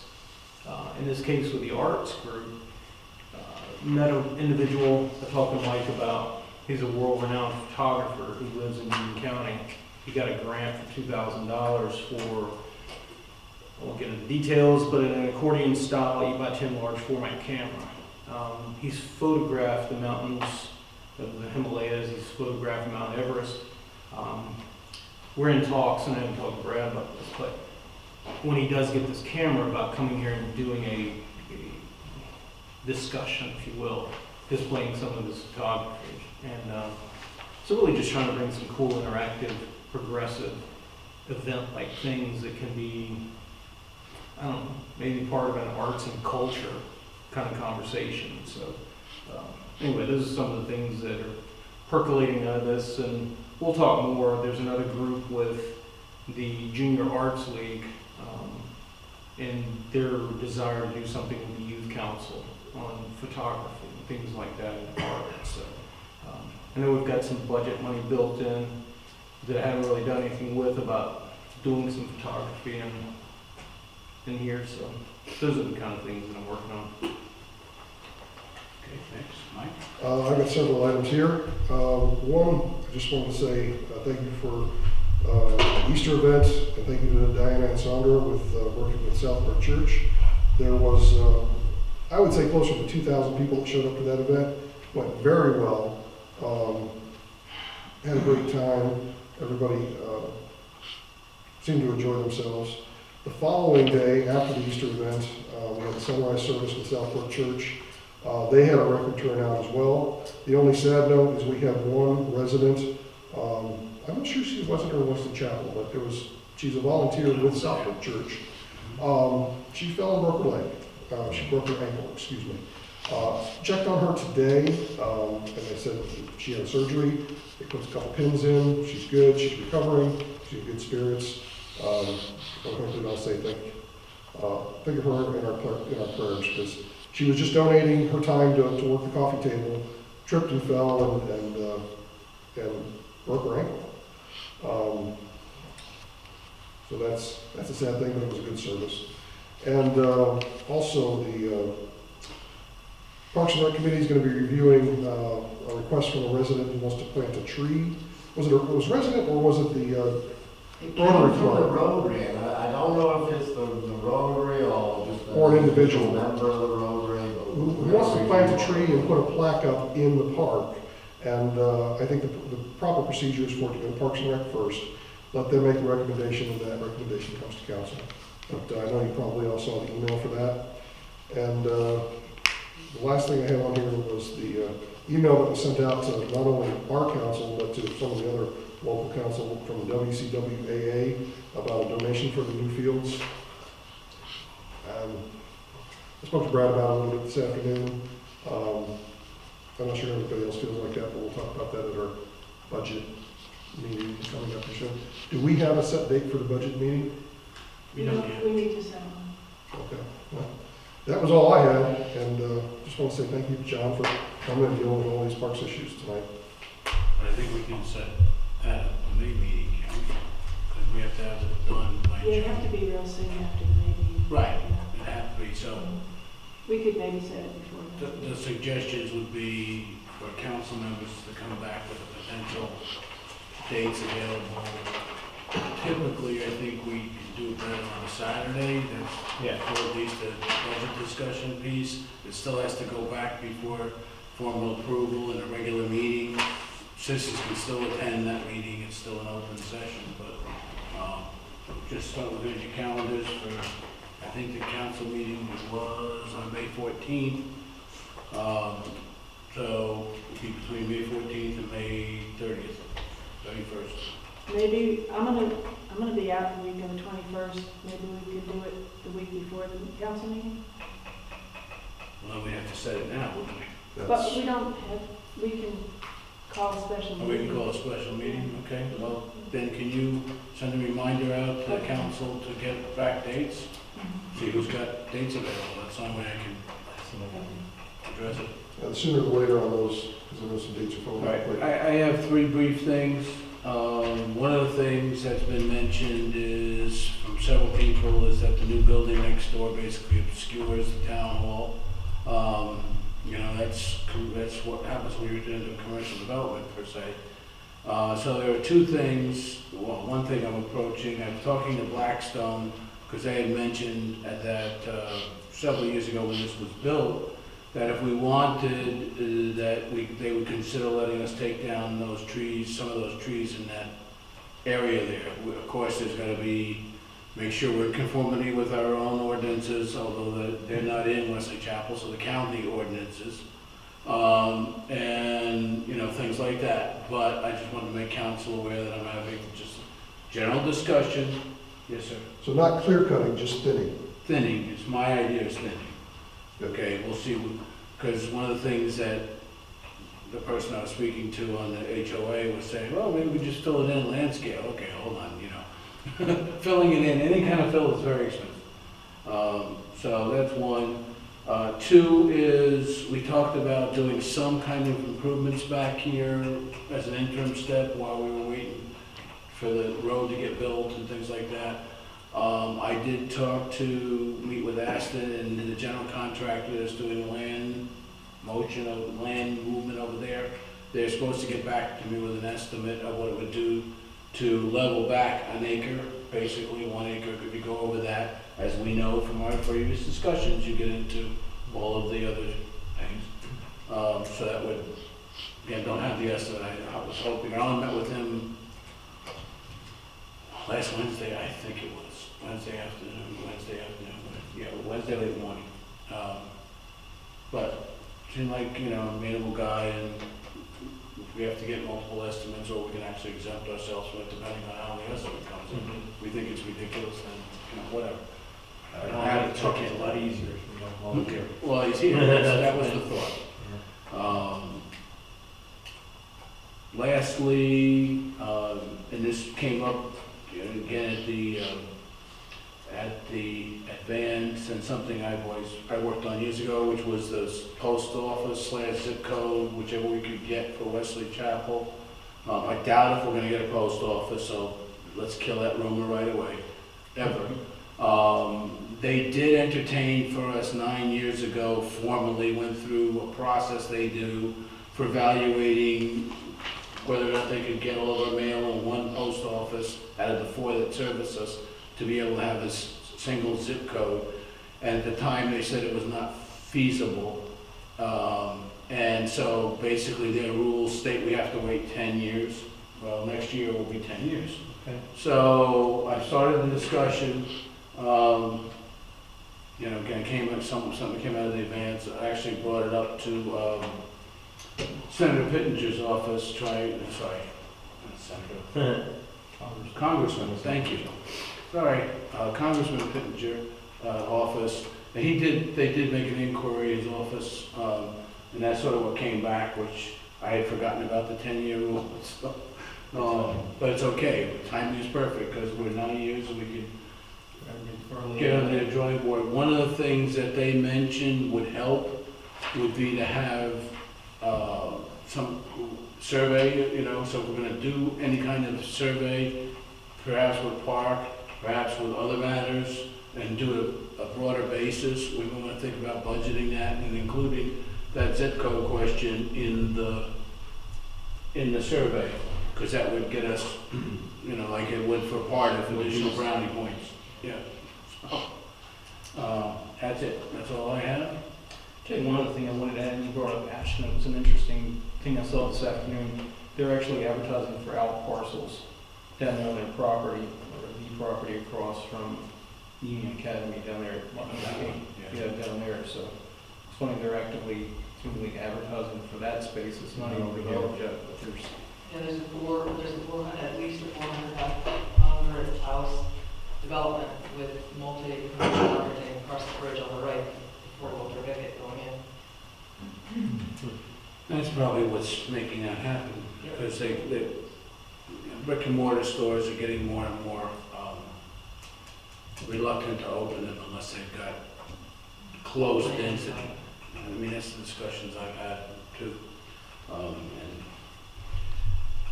they knew when they started it, go back to my point, they knew when they started the subdivision what our ordinances were, so, subdivision, I mean, commercial complex, so, finish it, but, that's it, so do I have a motion for adjournment? Motion to adjourn. Is there a second? Second. All those in favor? Who's against? Hey, John,